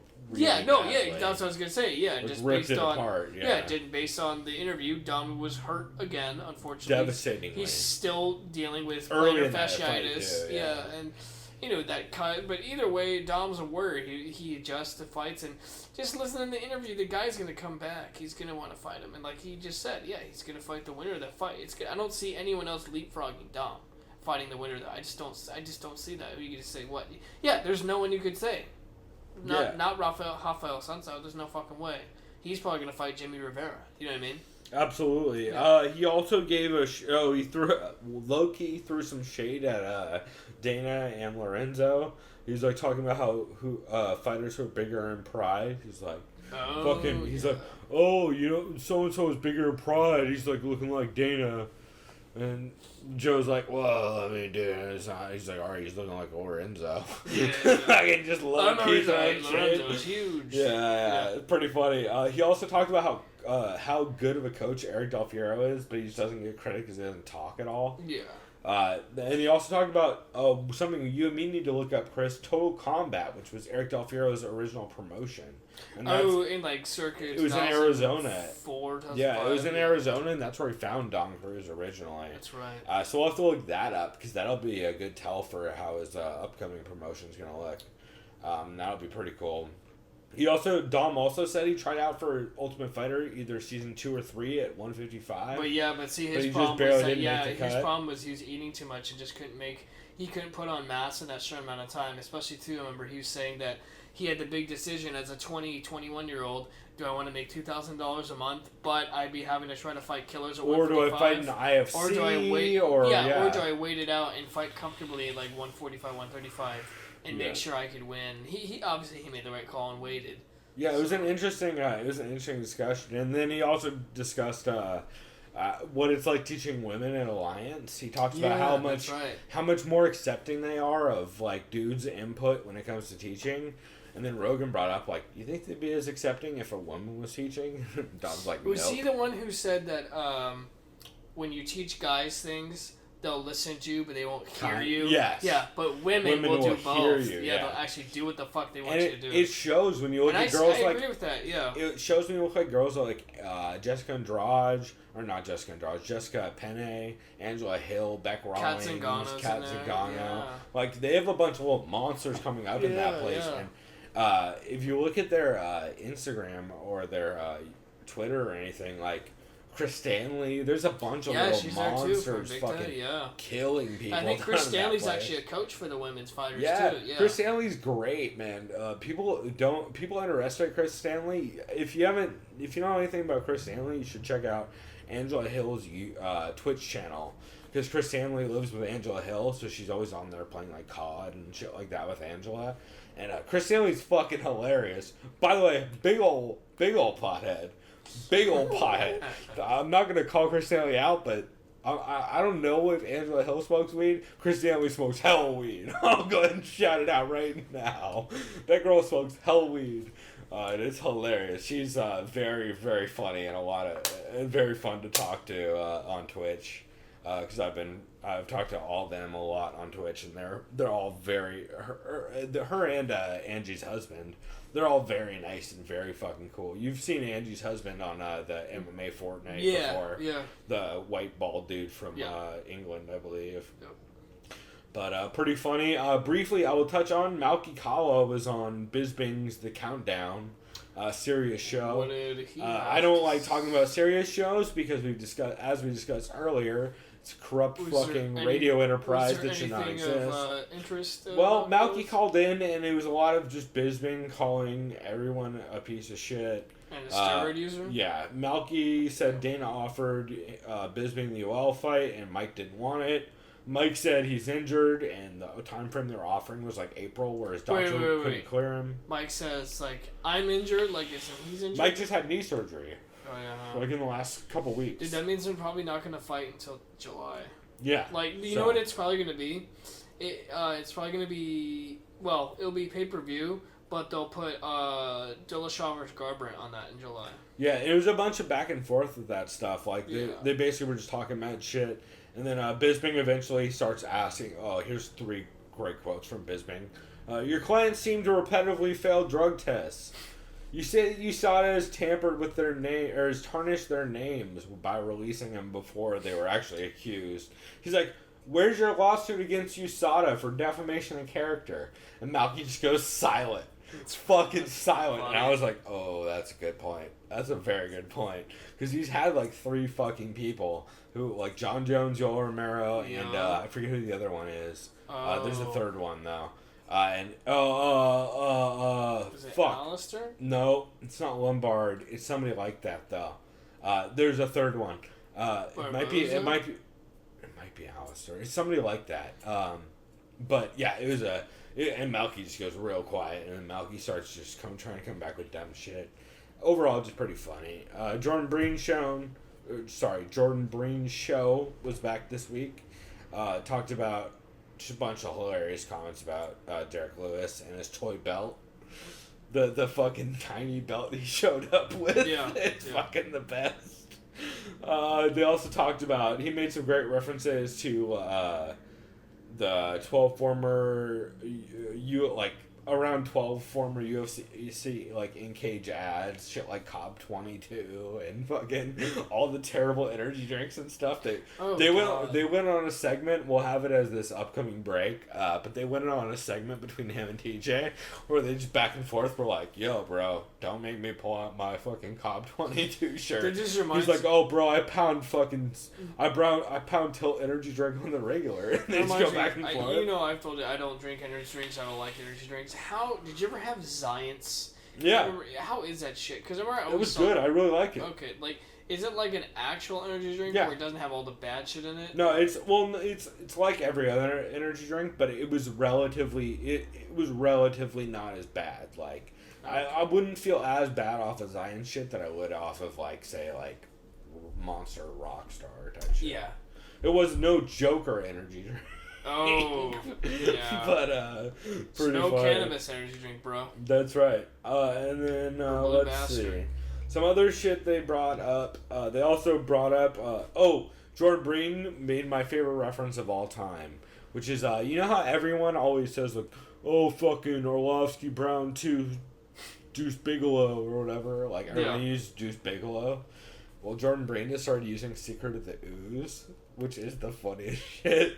You go, yo, bro, Orlovsky Browne 2, Secret of the Ooze. Oh, no, it's the fucking funniest shit. Is it that or Electric Boogaloo? No, Electric Boogaloo is the one everyone does. Jordan Breen started using Secret of the Ooze. Because he thinks it's way funnier. That just sounds like some Power Rangers shit. It is, but it's a way funnier tagline for a sequel than fucking Deuce Bigelow. Yeah. So I was a big fan of that. Jordan Breen also, on Press Row, had one of the greatest segments of all time. He had Ian Kidd on. Ian Kidd's famous as being a disciple of George Lockhart and very, very knowledgeable in TUEs and just testosterone and all kinds of drug stuff in general, USADA stuff. The Chris Cyborg ruling. Here's something fucking insane, Chris, that no one's talking about. So Chris Cyborg got approved by USADA this week for yeah. using spironolactone retroactively. That means she can keep using it going forward as long as she has a doctor's note. That's fucking insane. And that's a diuretic. Yeah. So she's legally allowed to use a diuretic going forward as long as she has a doctor's note. It's fucking crazy. Which is an insane proposition. And it's the first ever, which means, hey, anyone who wants a diuretic, you can just go get a doctor's note for spironolactone, and you can probably... I don't want to sound like some conspiracy nerd, but it's just, I feel like it's to the point of UFC browsers like, well, we need Cyborg to fight, so here we go, and let's just have her fucking fight. Literally my next Because we don't note... want to lose money. We need to make this Yeah. shitty 145... Well, it's not shitty, but it's still... Literally my next note from that podcast is that Breen and Ian said it makes it appear as though the UFC has sway over USADA pretty clearly at this point. They just need her to fight. Other things to note, Cyborg's lawyer is the guy when it comes to defending drug users in MMA and boxing. He's like notorious for getting people off He's in like MMA and boxing. He's the dude that you He's go the to. Robert Kardashian for MMA? Yeah, exactly. Oh, great. Also, other things, Jeff Nowitzki brought up false information in his interview with Mike Ramundi. He said that USADA has to comply with WADA rules. But UFC contract has lessened base suspensions, which does not comply with WADA rules. So the base suspensions for WADA and for the UFC are completely different. So they're not complying by that at all. And they don't have to follow WADA's TUE rules, or else Cyborg wouldn't have gotten the TUE. So this just seems like a lot of just influence just from one bigger party trying to just. It sure feels like the UFC is able to put their money where their mouth is with this shit and just get Cyborg off. It's just basically you saw, all right, show me the money, and we'll be able to make this happen for you. And they're just like, okay, Cyborg never did this. She's free to do this. That's whatever she wants. Yeah. She's going to make us money. Fuck it. Maybe UFC's like, we'll give you a cut too. So, overall, I mean, it's just pretty upsetting. MMA Outsiders podcast, which is a Patreon only podcast with Jeff Sherwood and Josh Gross, which is fucking amazing. They talked about how Jeff Sherwood talked about, he's like, I specifically took that Saturday off. I wasn't going to do Uber or Lyft or anything, and then I found out Fedor wasn't fighting, and I was immediately out, just like Fedor was. And he said he went and did Lyft the entire night and recorded it. Which I feel like kind of describes how everyone felt after Fedor dropped out of that fight. It's kind of a bummer. Yeah, because, who really could have even kind of fought him on that? Yeah. They talked about, Josh Gross brought up that Derek Lewis is kind of Rampage-esque. Like, he kind of has a Rampage vibe to him, which I kind of get. Like, I can see with the attitude. Yeah, and just the way he just doesn't give a fuck about what he says. King Mo also is a good comparison, I would say. Just, like, zero filter. Especially when King Mo's trying to tell people, I beat Rampage. Yeah, he also called him the anti-Tyron Woodley. Where, like, the UFC... Oh, as far as Derek Lewis? Yeah, just the way that the UFC is pushing Derek Lewis in a way they would never, ever push Tyron Woodley. Yeah. Even though they're very similar types of dudes. I can see that, especially their backgrounds, right. Their upbringing, yeah. Well, not even their upbringing, but, like, just their way going about things. They're very similar, just... The difference is Tyron Woodley's, like, stirring the pot, and Derek Lewis is just, like, making jokes. And, like, even though I've heard, I forget who brought it up, but someone said that Dana White hates Derek Lewis's Twitter. Which is my favorite thing of all time. By the way, our podcast starter for this week, I'm sure, is going to be some Derek Lewis shit. Probably him in the movie theater looking at that one, dude. It actually got banned on Twitter, I believe, so all it's available. Oh, I still have that picture. No, yeah, I remember I showed that picture to my brother when we were watching the fight, because he hadn't heard of Derek Lewis. Yeah, and it's he thought that was the hilarious. funniest shit ever. No, my favorite's the one where he was, he does the video of the pregnant chick doing coke at the Astros game, and then just makes Derek Lewis face the camera. Oh, It's the that's best. right. That just reminds me of, by the way, speaking of sports games, Buffalo Bills fans are fucking nuts. There's like some page I saw where they have sex with each other at tailgates and do coke. Sure, that sounds about right. So yeah, but then again, what else would you be doing in Buffalo? Exactly. So here, I'll crank through the last two I have. Technique Talk. Luke Thomas had a show with Ben Askren on to talk about Khabib's style. Which is going to be a third bit, is Ben Askren talking about how nasty of a wrestler Khabib is. Khalabib? Yeah, Khalabib. Ben talked a lot about how he had admiration for Khabib's style and how fucking tough the Dagestanis were. He mentioned that Dagestanis represented 14 different countries in the Olympics last year in wrestling. Because of the way how small a country they are, they're one of those countries that can like represent other countries. Do they border like a shitload of other Well, countries? that and they're like since how small they are and like evidently I don't know how the Olympic wrestling scene works, but evidently you can represent a different country. Kind of feel like, oh, you're 10% this? Alright, right Yeah. on. Well, so they evidently just fucking dominated. Also, Ben Askren said that they have the substance abuse issue, and he threw that out there. Shit. So heads up for that. Although I don't think Khalib is part of He that. doesn't look the part. No. But Ben Askren does recommend the book The Talent Code, which is specifically about how different areas of the country produce these fucking national stars, like South Korea with women's golf, or like different areas produce certain types of athletes that are monsters and how that comes about. So that he really likes that book and finds it interesting. He also talked a ton about how even though everyone says Khabib's a Sambo guy, he clearly doesn't wrestle like he's a Sambo guy at all. They talk a lot about how most of his style is folk style. He uses a lot of Greco and a lot of freestyle wrestling, but especially in his ground control, that's all folk style because there's no ground control in freestyle. Like if you look like dudes that like Yoel Romero, he has no top control really. Yeah, because he's just strictly freestyle. Yeah. Whereas dudes like Khabib clearly has some kind of wrestling background that's very specific and not talked about a lot.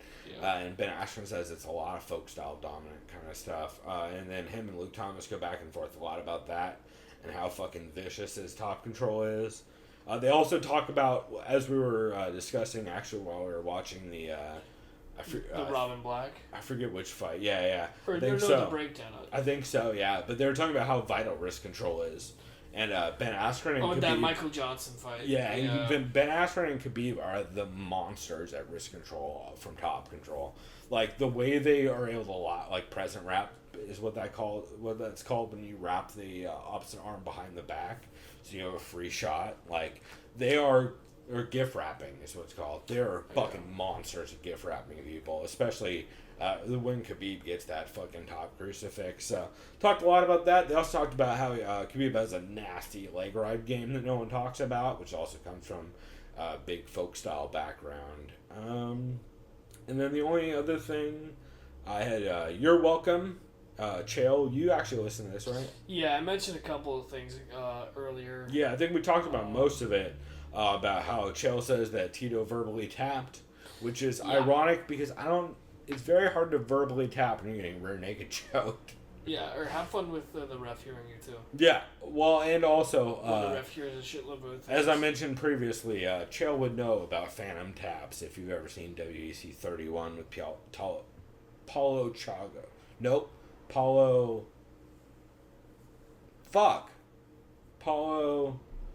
Filo. It's Paulo Filo and Chael. Filo, yeah, that sounds right. The one thing I didn't understand when he was talking about that kind of fence that he was fighting in back in '97 at the Indian reservation, something about if you don't dip it in it's like razor wire. Oh, yeah. What is it, galvanized steel? No, it's just because they didn't use the sand. So all of the UFC cages are powder coated. Are they like barbs on the steel? The UFC cages are powder coated. Okay. So they're nice and smooth. Okay. This was just a fucking metal fence. Just like a rough metal fence? Yeah, it was just like a fucking metal fence you have at a playground. So it's not sanded down or anything. Yeah. So it just will slice you the fuck open. Oh, I see what he means. Yeah, that's what I thought. I was thinking, wait, there's not like physical shit that'll cut you. No, but it's just rough. That like most cages are either powder coated or sandblasted so that it cuts off all the like sharp metal edges on. But if you just go like bang into a fence really hard and like run along it, you'll scratch the fuck out of yourself because most of them are just rough and scratchy. Yeah, that's true. So it was just such an old school promotion that they didn't do any of that.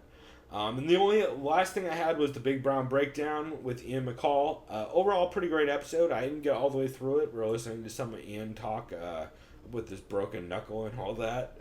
But Big Browne did mention that Sarah McMahon is evidently great at breaking down fights, and he super wants to see her in either a Fox role or a commentary role.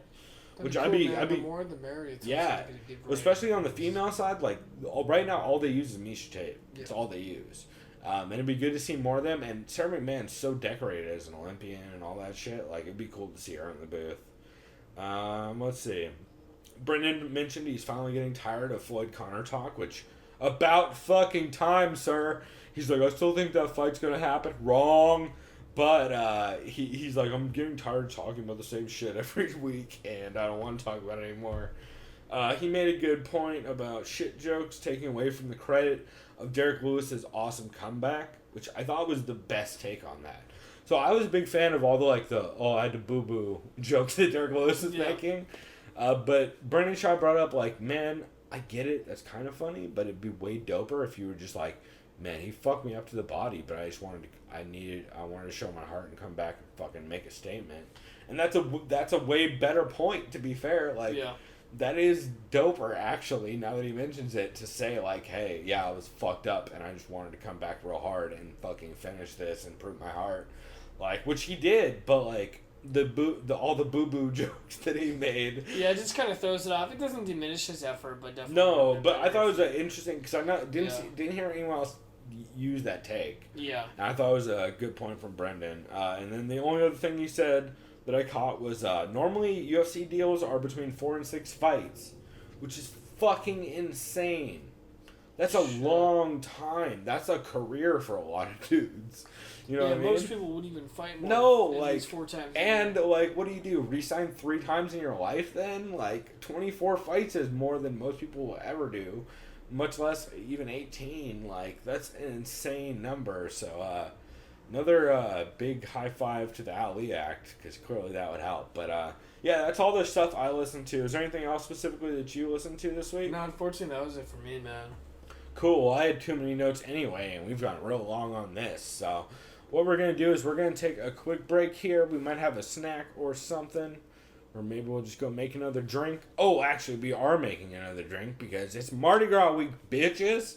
So we're going to be back with some Mardi Gras drinks. And we're going to discuss all the shit that went down at the Fight Night card with Lewis and Browne. And then we're also going to touch briefly on the Bellator 173 card that happened yesterday when we were recording this, Friday the 24th, I believe it was.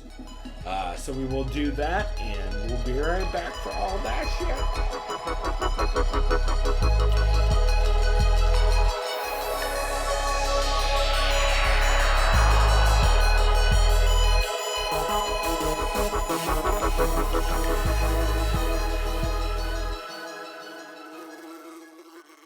I had a hot date last night. I got real drunk and watched Jackass with a girl. like 3 Jackass movies. So you watched number 2? Yeah, Pitbull energy drink all over it. Really? There's 2 Pitbull energy drink ads that are just like in the background of places. I was like, I almost like stopped and took a screenshot, but I was like, that's probably a little too much effort. I know TJ cares about that. The question is, did you try blackice.com? No, but I looked at her and was like, yo, girl, you want to sip on this 42 Below vodka? Shark energy drink. What's up, girl? You want to get stung? Girl, you want to get stung? I got a couple Mickeys in the fridge.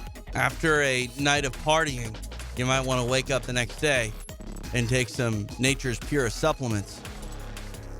Well, after I get KTFO, that's exactly what I want. It's nice. Dude, I was like, TJ's gonna like that. That's nice. I segued off energy drinks and alcohol and into shitty fightwear brands. TJ's gonna love this. Holla out a play when you see him in the street.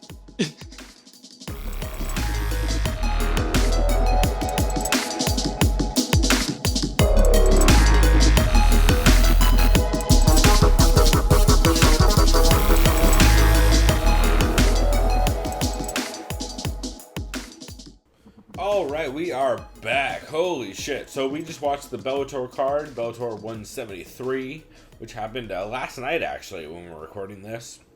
And our plan is we are going to run over the Bellator 173 card. We're going to discuss the UFC Fight Night 105 Browne vs. Lewis card. And then up next, we will have some segments on YouTube of us playing fucking UFC 2 way too Just a long. variety. Yeah. It'll be a shit show, so look forward to that. I'm basically planning on getting trashed so that Chris has a chance on not losing. And that's much appreciated Embarrassing, because right? I am bad at that game. I mean, I'm real okay at that game. So, also, I should mention. Wait. First off, before I mention what drink I'm about to go into, because that's gonna be a whole segment. I just listened to Ian McCall on the Big Browne Breakdown episode 12, which Ian McCall was talking about 3 things. Chris, what were the 3 things? Let me see. I remember one of them right now was that he got paid his fight, his show money after he missed his fight. So when Ian McCall missed this fight recently, which it should be noted, he got pulled from the fight by the doctors. He actually didn't pull himself. Similar to the Mitrione situation, the doctors actually pulled him. Jeff Nowitzki and everybody came into the room and how bad he was feeling. They're like, "Fuck that! You're not fighting, dog. We can't let you fucking compete." And he got pulled. He did get paid his show money. However, we did figure out his show and win money was 16-16 currently. That is insane for a contract after a guy Not to mention, who beat John Dodson and tied against Demetrius Johnson. And would have the best flyweight ever. Would have beat Demetrius Johnson theoretically. I would assume. Oh, wasn't it? If that would have gone on the full amount it was supposed to, because if it was a tie, it was supposed to go to a few more rounds or at least one. And then also he was offered $100,000 to fight in Japan. Yep, he was offered theoretically. I believe it was Ryzen. I'm not gonna guarantee that because I don't know if that was actually put out officially, but I do know that he was offered $100,000 to fight in Japan, which means and Brendan Schaub immediately goes, "Fucking hurry up and fight out your contract in the UFC, dog. Fuck that." But I think he has like 3 or 4 fights in his fucking UFC contract, which is, again, insane. Because as Brendan mentioned earlier in that same episode, generally fighters' contracts are between 4 and 6 fights, which is a fucking ludicrous amount. So I just thought that was some interesting shit to note. But we are going to go ahead and jump into the Bellator 170. Actually, I guess, let's do Bellator first, because it's one that less people know about. Bellator 173, we just watched the main card. Oh, wow, there was only a main card, evidently. Oh, yeah, that's right. Or no, I guess it was barely more than a main card. There's one prelim fight, which we did not watch. Also, I should mention, I am drinking a Hurricane with Pat O'Brien's Hurricane Mix and Cruisin' Rum. Because it's Mardi Gras week, bitches, and that's why I'm so trashed. I would say more than normal. Probably less than normal. Let's be real. A little less than normal, but it's all good. So, Less than normal for now. We'll hear how I sound on the fucking recordings later that we end up doing.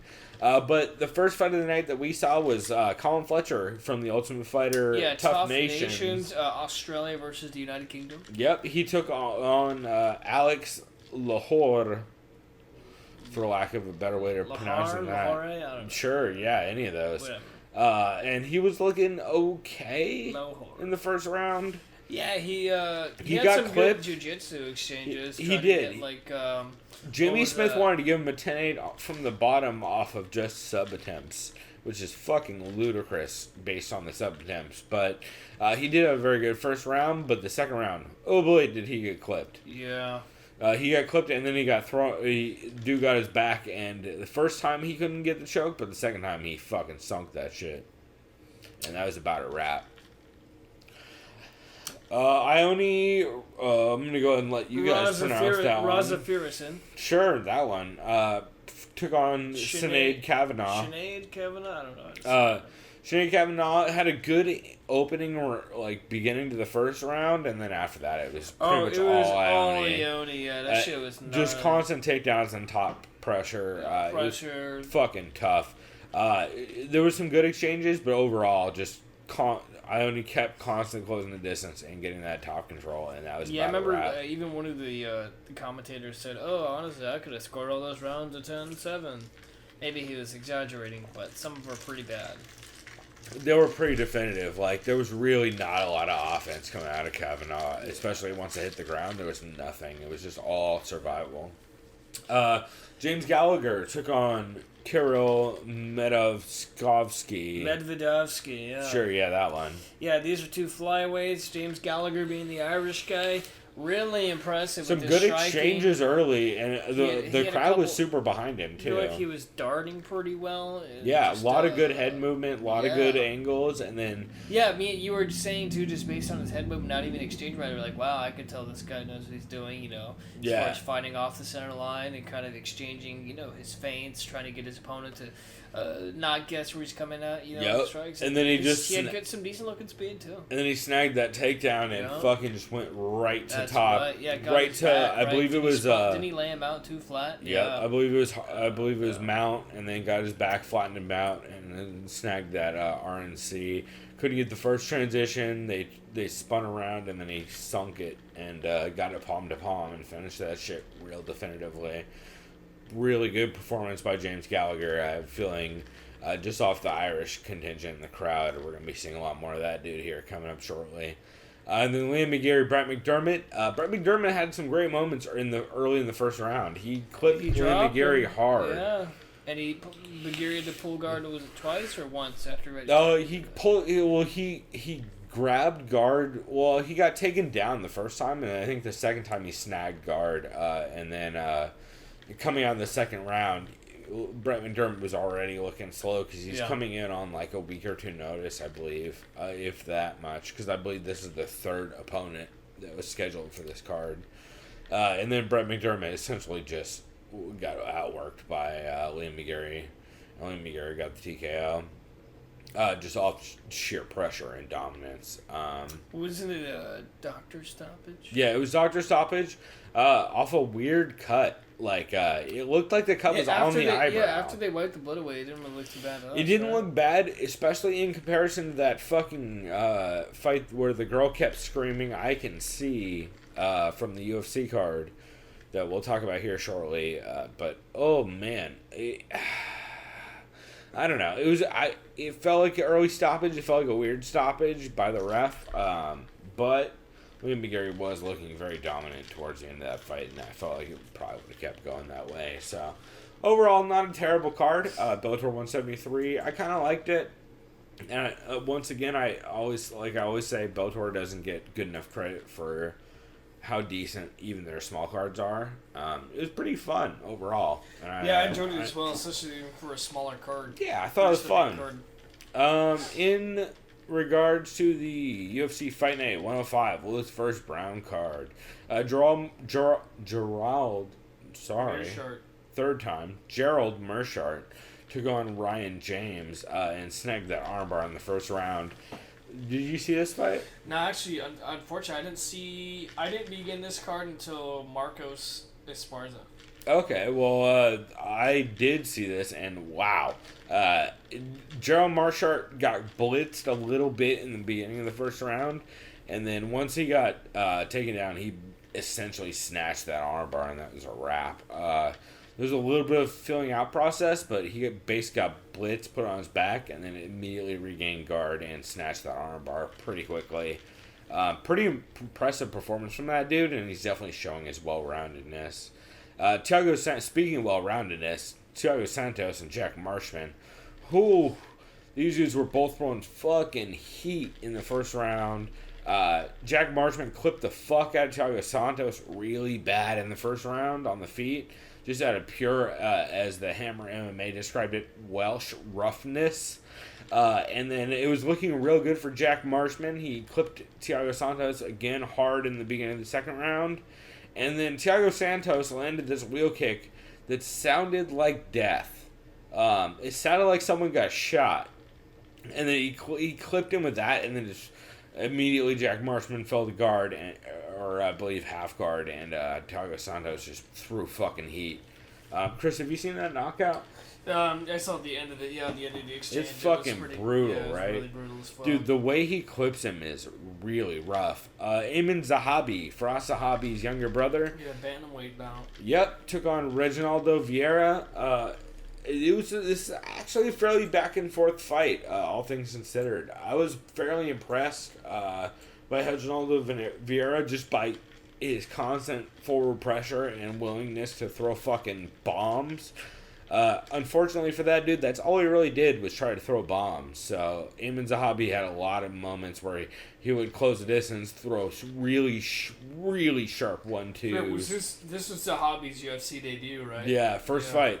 And it was very close, but Zahabi eventually started putting on the pressure enough to where he's landing 3-4 strike combinations and capitalizing on a lot of them. And whereas Reginaldo is circling a lot and letting like a solid 1 or 2 punches. And overall, just by sheer aggression and octagon control and effective strikes, Zahabi is able to close the show with the decision. Great fight, though, and a lot of fun to watch. So, Randall Marcos and Carlos Esparza, you say you did watch, right? Yeah.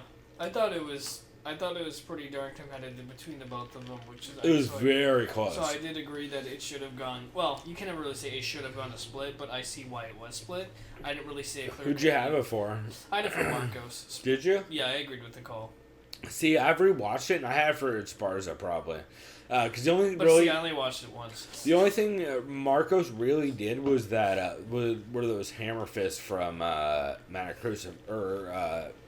I guess just regular crucifix, not Mana Crucifix. I think because I felt like Marcos kind of had more offensive output. She later. definitely kept the pressure a little bit more. I mean, I'll have to watch it a second time. Yeah, and especially with this any split decision. I don't disagree with the decision either way. I just feel like Carlos Esparza got the better of most of the exchanges, especially in the grappling portion, and very close fight. I had Randa going into it, so I'm not mad at it.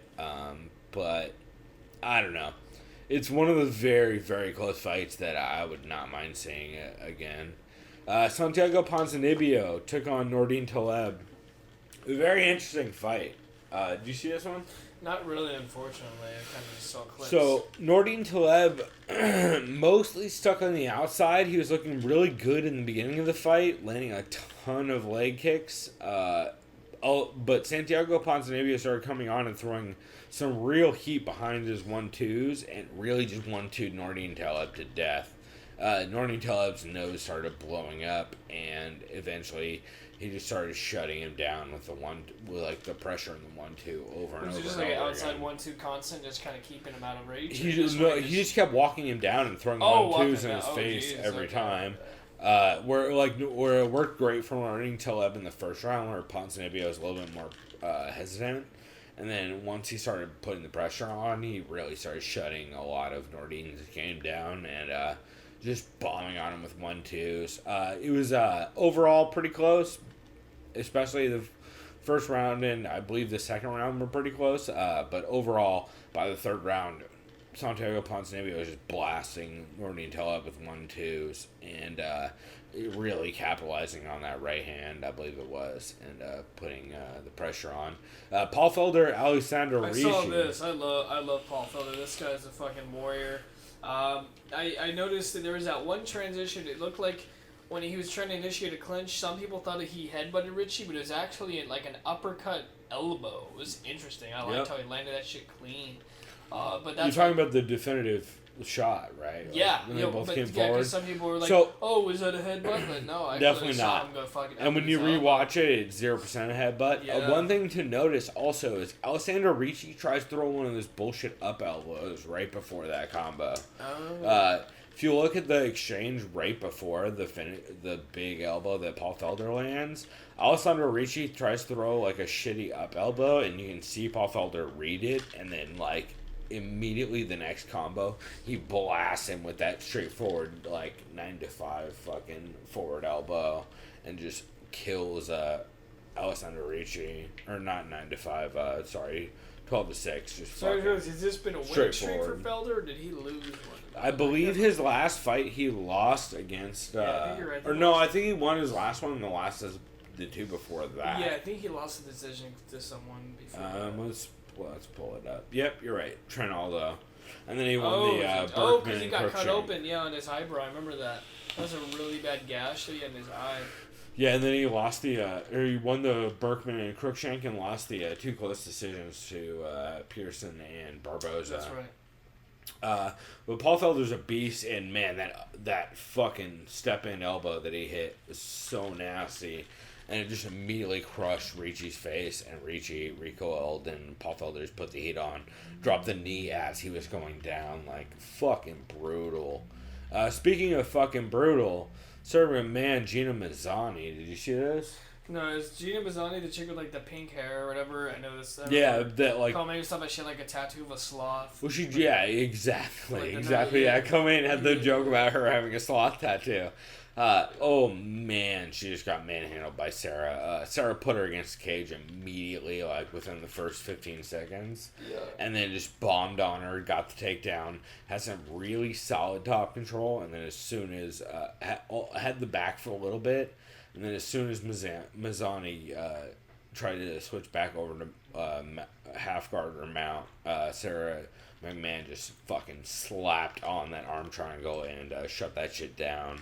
And she, as Luke Thomas described it, she didn't have the best technique. She just gorilla squeezed that shit and just manhandled the girl to the point where she was like fucking done. Just absolute just brute. one of those like instinctive squeeze the fuck out of you real quick. Yeah, like, I'm gonna pop your head off. Kind of chokes. Yeah, I'm done. Yeah. She's like, it's not even. I'm not trying to submit you. I'm trying to pull your head off of your shoulders. Kind of chokes. Just very, very dominant from Sarah McMahon. Elias Theodoro and Cesar Fiera. The man with the best hair in Tom. MMA.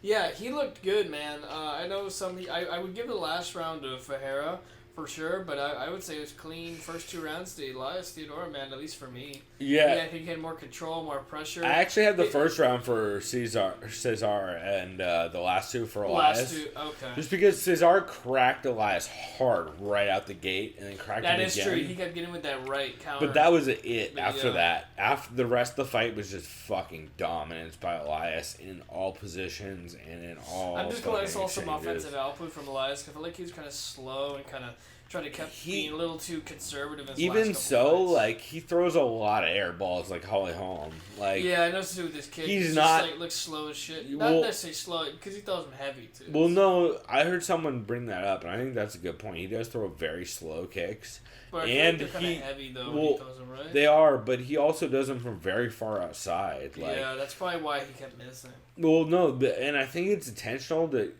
it's like a John Jones finger in the air kind of thing to prevent people from coming inside. Some sort of, not necessarily a feint, but kind of way to initiate someone. Right, like, well, exactly. Yeah, it's like a feint where you're trying to shut down their forward momentum. But overall, Elias was able to essentially just put enough combinations together to get the win over Cesar. Cesar really didn't do shit. I believe Pat Wyman even said that I think he landed 11 strikes in this fight. Oh yeah, because I looked at the crazy fight low metric. I amount. was showing my buddy. I was watching him like, my last landed like 58 strikes, and this guy landed like 12. I'm like, yeah.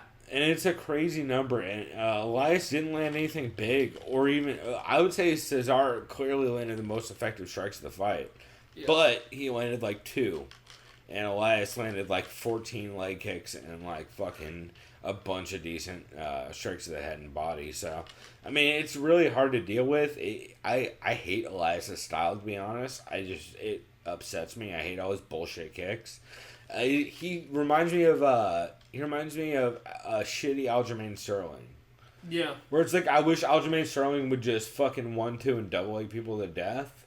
But he doesn't do that. He just throws shitty kicks at everybody. Yeah, and Elias, last fight against Sansa was pretty unbearable. But like the thing, Mortal Kombat match, right? But the thing with that dude is at least he has a wrestling game. Like, yeah, Elias has none of that. Like, Elias has a decent Ferreira was able to get Elias's back, I believe, in the end of the second. I believe that's when it was. But he just couldn't do shit with it, and Elias just fucking let him get backpack control and then walked into the cage and turned into it and fucking shut that shit down. And I believe Cesar got either a couple guillotine attempts in, but he just never really wrapped up the head correctly. Yeah. And it was just Elias outclassing him in general. I feel like Elias is way bigger than Cesar also in that fight. So I think that may have played a part. But overall, just a good win for Elias. But I question where that dude can, what kind of momentum that dude Yeah, we'll actually see has. what in he that can division. make with that. Hopefully, he kind of improves. I feel like puts a faster pace, forward more motion. Yeah. And then this next fight. I was gonna say, speaking of where the fuck people fit in the division, Yeah, I don't know where Gavin Tucker This fits. guy's the hometown hero. What do you want to call him? The Trailer Park Boy is referenced since he's from Halifax, Nova Scotia. That's right. Or I think his actual nickname is Govna. Govna. Yeah. It absolutely is. Governor Gavin Tucker. He looked fantastic against He looked Sam awesome Sicily. against Sam Celia. I know Sam Sicily kept trying to load up too much on his right hand, and he's Sam, I think, a little landed too like reliant on. 13 strikes in this fight to but like 60 or Gavin something. Tucker had the head movement. He was doing his feints real well. I think he was in some crouching. He was doing some crouches too. He had some Cody Garbrandt and Dom Cruz to him. Yeah, man. I Both liked those it. He dudes. looked clean with his exchanges. Ah. And this is a featherweight belt, right? Because Yeah. Gavin Tucker almost kind of looked like he's built like a bantamweight. He seems small for that division. Yeah. I'm curious what we're going to see from Gavin Tucker against higher end competition. I don't think he's going to be nearly as surprised flashy. to see him in bantamweight I don't at think. some point. Well, I don't think he's going to be nearly as flashy either. I think most of the reason he was flashy is because he knows Sam Celia is very flat-footed. Yeah. Sam Stout is Yeah, funny because Sam Celia would be like mix-up. this the whole time, just like a flat-footed. Yeah, just be he's like, very flat-footed, and he throws a giant overhand to just look like, right or left. you know, Yeah. hooks and all that. Well, that's what Sam does. Like Yeah. Sam will throw bombs at you. But By the way, do you think Sicilia's gonna get cut? He's lost 3 in a row now. I hope man. not. Yeah. But mostly just because he's fun, and they could use him for Fight Pass if nothing else. That's true, Like yeah. he's a dude who is always gonna bring a fight to somebody, and he's. I hate the word gatekeeper for divisions, but he's But he kind of. he is a guy who, if you beat Sam Cecilia, you're going places. If Yeah. you don't, that says something about where you're at in your division right now. Yeah. Speaking of potential gatekeepers, Johnny Hendricks, Hector Lombard. This was an awesome fight. Two guys that are both undersized for middleweight. Absolutely, neither one are They real. They don't are true belong there. Let's just middleweights. say that. Get that out of the way. Nah, I However, wouldn't say that, but I maybe say not belong there. they're not but, true middleweights. They're at a huge disadvantage. Yeah. Either way, this was entertaining, I thought. I was frustrated because I kind of felt like Hendricks should have tried wrestling, but then I remembered, oh, wait, Lombard is like a Judo champion. Yeah, judo champion. That's why he's not doing it. Yeah. Because I was telling my brother, I was And like, those oh, there knees must were be working there so must be a well. good reason he's not shooting on When it. he was crushing Yeah. fucking Lombard with knees and staying on the outside with like just picking him apart. Like there was a couple moments where Hector Lombard would close the distance and throw his crazy wild man hooks like he always does. But overall, Johnny Hendricks was just able to stomp on him the entire fight. Just like long lefts, long like front right hand hooks, and just able to close the distance enough and shut down Lombard's offensive game. Lombard, though, one thing he did show is a lot of good cardio in this fight. Much better than in a lot of his previous That's fights. true, because I was He hung in there like very fucking telling my brother, I'm well. like, look how much muscle this guy is. He's probably going to start gassing soon. But Well, and speaking of cardio, Johnny Hendricks looked much better cardio-wise Yeah, too, at 170, or 185 rather. So I'm excited to see Johnny Hendricks against like a low end 185er. Now I can't think of the low end 185ers. See, I would want to see him against like a Nikita Krylov, even though Nikita's Nikita is 205 and cut. How about if Rashad loses, Johnny Rashad, That'd be cool. or like I would say Tom Lawler, but Tom Lawler is currently under 2-year suspension. I think isn't Lawler 205? Oh yeah, you're right. He did move up. Yeah, he I moved forgot. up. Yeah. I don't know. You're right. What I don't want for Johnny Hendricks is I don't want him to fight like a Gengar Musasi because that's gonna be. I almost would say, dude, Johnny Hendricks is Vitor. Yes, that's perfect. That's perfect. But No, that's exactly. I mean, I think it makes sense. But some people are like, Vitor is good. Is Vitor still. lined up for a fight? Some people, not right now, but some people want No, him he to, would be some people perfect. right now want him to do versus Anderson rematch. Fuck that. But I think that's dumb. Him, Johnny is perfect because it immediately shoots one of them to the top of that division. Yeah. And I think it'd be fun. What I don't want is like a Johnny Kevin Gastelum. I don't want him killing off one of the new yeah, 170s that Johnny, moved up. yeah. Because I think Johnny Gastelum, it will be awesome, but like a fight or two away from now. Like after they both either get a win or a loss, I think that's a good And I think matchup. Gastelum's fighting Fedor actually on 212. So maybe you give Johnny the winner before of, 212. It's before maybe you 212. give Johnny the winner of Vitor Gastelum. that'd be I think cool. that might be a decent fight. And then we had our main event, Derek Lewis, Travis Browne, which was fucking awesome. Yeah, at the beginning of this fight, Travis Browne was whooping I figured the he would. shit. Yeah, I figured he'd use his length and his leg reach to his advantage, which he did with those steep kicks and like the. What are those things called where you fucking like poke someone? Teep kicks, you Or mean. teep kicks, not steep. I know it was an eep. Yeah, no, and then the long like side kicks and shit like that. He hit him in the liver, right? Yeah, he was throwing Yeah. a lot of just roundhouses to the body and Yeah. long fucking ugly teeps where you're digging the toes to the gut. And you kept seeing Derek Lewis buckle over in the first round. Yeah, at first I thought he not I fractured. think he was- I thought he hurt his wrist, man. I thought he kicked him in the wrist real hard. I think- I saw him grab his arm. Yeah, well, see, I think he fucked him up the first body shot, and then after that, Derek Lewis just decided, I can hang if he hits me in the head. I can't hang if he hits me in the body. So I think Derek Lewis just So he covered kinda up. went close, I think right? that's why he Yeah. covered up his body like that so hard. Because I think he was trying to figure out how to defend that fucking front teep kick. Because it's not a regular angle that you can't defend it with like a regular like boxing style. Yeah, because something's 'Cause like if you so narrow coming towards you. How the Well, fuck if you gonna- drop, yeah. even if you drop your angle, like it's still coming up under your forearm Yeah. and catching you. Like if you look at how it caught him right in the liver or like next to the liver, or right in the under ribs, the solar something, plexus. yeah, under the ribs, yeah. So it was really nasty the way it was catching, and you could see Derek Lewis just like covering up. Like I think a lot of that was him just being like, I want him to throw at the head because I have a better chance. So if I cover the body, I might do all right. So I think there was part him getting crushed to the body, and then that second round started. Travis Browne still came out strong, still looked good, and then all of a sudden, or no, I should say, Derek Lewis landed a bomb at the end of the first round, like a minute and a half out. Dropped Travis, and then Travis. Yeah, he clipped him on top of the dome. Yeah, and then Travis scrambled and they got back up, and Travis was landing some more decent body shots. And then they came back out. Travis landed a couple more decent body shots, and then Derek Lewis just started fucking haymakering his head. And I forget which shot it was, but there's one shot where back Travis into the fence, and then he just starts throwing fucking overhands at him, like left and right, just Yeah, constantly barrage. He was just Travis had a barrage. good defense as far as guarding his head, but those Eh. uppercuts kept sneaking through. Well, And once because he got was those- digging him so once he deep. was digging that, and he separated him from the cage, is when Derek Lewis threw that that right hook, clipped him on top of the head, like on his Yep. scalp, basically. No, that was after the exchange where he took him down though. Like, because there was a moment where Derek Lewis like got double underhooks and fucking muscled him to the ground somehow, and they scrambled, and Derek Lewis just dumped him back on the ground again, and then somehow Travis scrambled back up. I think via the cage, and Derek Lewis fucking. They both threw at the same time. They both threw right hands, and Derek Lewis just skims his forehead. Oh, he and skips and it, yeah. Travis Browne just fucking dies, and then Derek Lewis jumps on top of him and starts. And then beyond and that, then- like great Yeah, stoppage. and then right? Mario Yamasaki watches Travis Browne die, or Travis Browne straight die from Derek Just Lewis. like who was it, Chad? He's Just like Ben Folk said.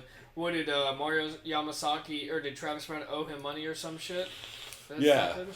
Like it was it was so upsetting. It was a rough stoppage, and then Derek Lewis gets on the mic and does one of, I would argue, the greatest speeches that's ever happened, especially in Oh, heavyweight it was history. fantastic. Where he gets on the mic and he's like, talk shit. He's like, oh, I had to take a boo boo. That's why my stomach was fucked up. No, he was like, I had to go number 2. He's like, what about the pain? It was just a boo boo. Yeah, he's like, I had to take a boo boo. Oh, that's what he said. Yeah, yeah. he specifically kept up calling it a boo boo, which was the funniest part about it for me, or one of it. But Luke Thomas, like I mentioned earlier, had a great point about how maybe it wasn't Luke Thomas. I forget who we talked. Chael, maybe somebody we talked about earlier.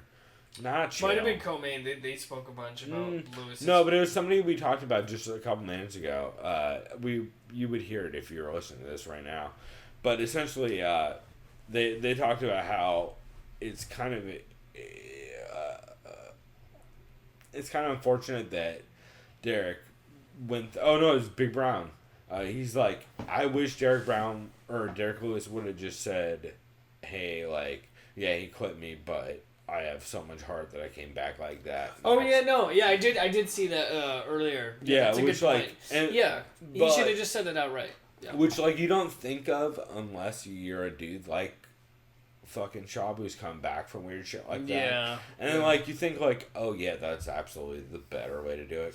Because I feel like at this point... Because that's what everybody really I feel like thinks. at this point, Derek Lewis, I don't want to say he doesn't love fighting enough to be able to think that, but I think that's the truth for now. Because I remember hearing just a couple weeks ago, he was telling, I think how Ariel in an interview... Oh, right now I wish I would have a 5 to 9 or a 9 to 5 job. You know what I mean? Yeah. He's just like, I don't enjoy fighting yet. Well, That's I think what it is. I think he just said it because he thought it would be the funny thing to say, which it was. It absolutely was. Yeah. It was funny, Yeah. but I agree with Shab in that it would have been doper for him to be like, yeah, I fucking suffered adversity and came through it. No, I'm a tough motherfucker. And but after that, his second point was my favorite shit of all time, where he goes, where like again we mentioned earlier, Derek Lewis grew up in a household where fucking his mom used to get beat the fuck up by his stepdad, so he's like, oh, Charles Brown hits women and I don't fuck with that, or whatever he said, and then he's like, yo, where's Ron around? He's a fine ass set. Yeah. And then he proceeds to go on Twitter and fucking retweet everyone doing Black Snake Moan photoshops where it's like there's the him top and, picture of him pulling the chain and then it's Ronda Rousey on the other God. one. It's fucking hilarious. There's way worse ones obviously on No, Twitter of if you course. go look for them, but fucking hilarious. And overall just everything about Derek Lewis, his post-fight press conference, that speech was amazing. Like, oh, yeah, I remember he's like, I love you guys, Canada, you're great. He said, I'm from Texas. He's like, Yeah, I he's like like, all this snow. y'all can take this fucking cold. I'm going home. Yeah. Y'all can keep the snow. I'm going fucking home. Yeah. Yeah, no, he's just the best. I've always been a huge Derek Lewis fan ever since our artwork for this week. Actually, since before that, but our artwork for this week is Derek Lewis sitting in the movie theater with the dude that looks like the shooter. No, the Batman shooter. Yeah. Saying like, I'm gonna fucking murder this dude if he stands up. Like, if this guy stands up, I'm fucking killing him. Yes, if this guy stands up, he's going night-night. It shows like Z's. Yeah, it's a bunch of Z's and a bunch of fish emoticons, yeah. It's fucking the best. So, absolutely a big Derek Lewis fan, and I thought this is a big win for him. I'd love to see Derek Lewis, like we discussed, against like Mark Hunt. Mark Hunt, and there's some other options too. Mark Hunt, Alistair, or the other one, Verdun Rothwell. Yes. Either one of those guys. Him and Gano, I'd like to see either one of those. Barnett suspended? Yeah, he's still suspended for he's still like a year. Oh shit. Well. Otherwise, yeah, that's exactly the fight I would call for too. But overall, I would say Todd Duffy, but that guy has bad luck. No, you can't give Todd Duffy a dude like that. He'd get murdered. Yeah. Like the way he got killed by Frank Mir, like you can't give a dude. We were there for that. Yeah. As far as I know, Todd Duffy's still sleeping on the canvas in Sports Arena. It was fucking rough, man. But overall, fucking awesome win by Derek Lewis. I thought the card was pretty fun. The undercard was a little lackluster. But the main card from Paul Felder on was fucking awesome. So, apart from Elias Theodoro, I like Elias Theodoro fights. Not really. I agree. He's kind of fucking boring, and he throws so many bullshit kicks that it just bothers me. Yeah, he just kind of has a smirk. I mean, ever since he the doesn't Sam mean Alvey, anything wrong. ever since that Sam Alvey fight, it's like that was one of the worst fights I ever seen in my life. It's literally so up there. I frustrating remember to watch. Like, I hate to remember bad fights, but that one with Dada. What was the other one? That's two. There's another one, dude, just from the past 2 years. Remember, we both said this is one of the worst fights we've ever seen. I can't remember who the fuck it was. There was another Bellator one that was a main event that was like the worst. I forget what it was. Yeah. It was the fuck. There's a Bellator card where it was the one right after Kimbo Dada, I believe. It was the card right after that. God. It was either right after that or right after. Yeah, I think it was right after that. All I know It was is all I very, know is very the bad. best worst fight I've ever seen is Fabio Maldonado versus Fedor. Totally unexpectable. Yeah, that's the best worst fight I've ever seen. Which unfortunately we both missed EFN this week. So oh fuck! Yeah. dude. Well, but that'll be that on should Fight. that should be on Fight Pass. So Exactly, yeah, it should be on Fight Pass. So maybe get a clip from that dude if yeah, he's on. we will. I forgot his name. I remember I saw his picture. We left. The guy totally looks like what he sounds like. It's great. He looks Yeah. like a James Bond villain. Well, since we don't have a fight recap for this week when we do a podcast, maybe we'll watch that EFN card Yeah, and then do a recap for that. That way we can recap something. So maybe we'll do that because those EFN cards are so fucking weird and cool. Yeah, like but the overall, cheerleaders and the lights and no, shit. the and fucking spider fireworks. ladies and shit. Yeah, it's fucking weird. But overall, very fun Fight Night card. I really liked it. And yeah, so we have no main event happening this weekend. There's 0 UFC cards. We went over the Bellator card that's already occurred.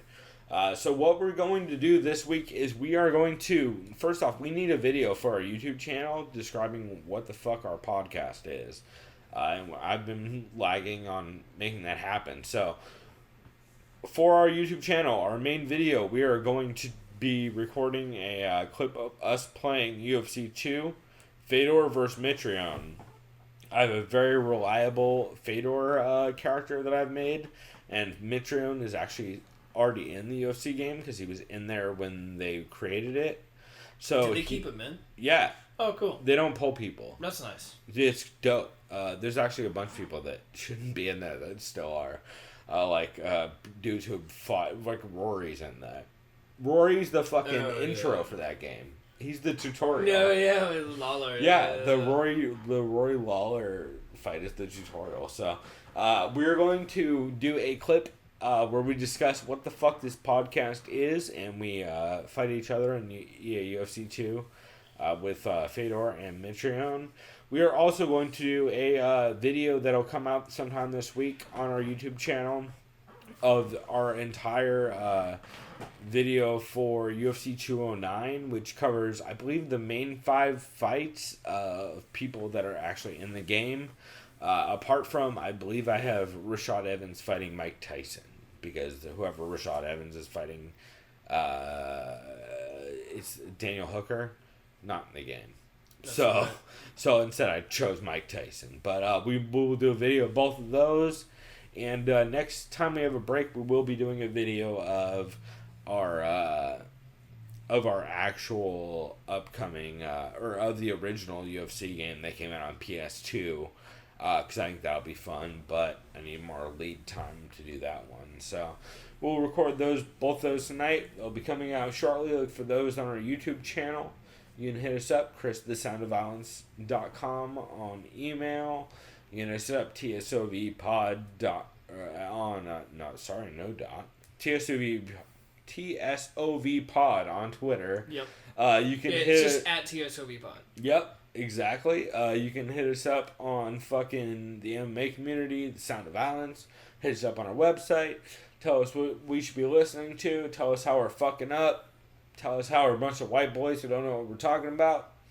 And I guess until next time, Chris, you have anything else you want to bring up? No, I'm just stoked for 209. Me too, man. Holy shit, 209 is going to be Habib awesome. versus El Kakui, that's probably going to be my favorite fight all year. Yeah, and we're going to have a big old breakdown next week. Oh, yeah. We will also hopefully have a breakdown of EFN, which I think should be fun. So hopefully we got all of that coming up. And yeah, like I said, we will have on our YouTube channel, if you look it up, we'll have some dumb EA UFC 2 video of all that. So check that out. And if you have any questions, hit us up. Otherwise, bitches, I'm going to continue drinking these hurricanes. I'm sad I'm not in New Orleans, but god damn it, that city is here with me. So have a good Mardi Gras, y'all. Mardi Gras is, what is it, Tuesday the Yeah, isn't it the first week of March? Yep, Tuesday the 28th this week. So go ahead and have a good Mardi Gras. Go listen to some jazz music. Watch the show Treme. Made by the dude who made The Wire. And until next time, everybody, do what you wanna.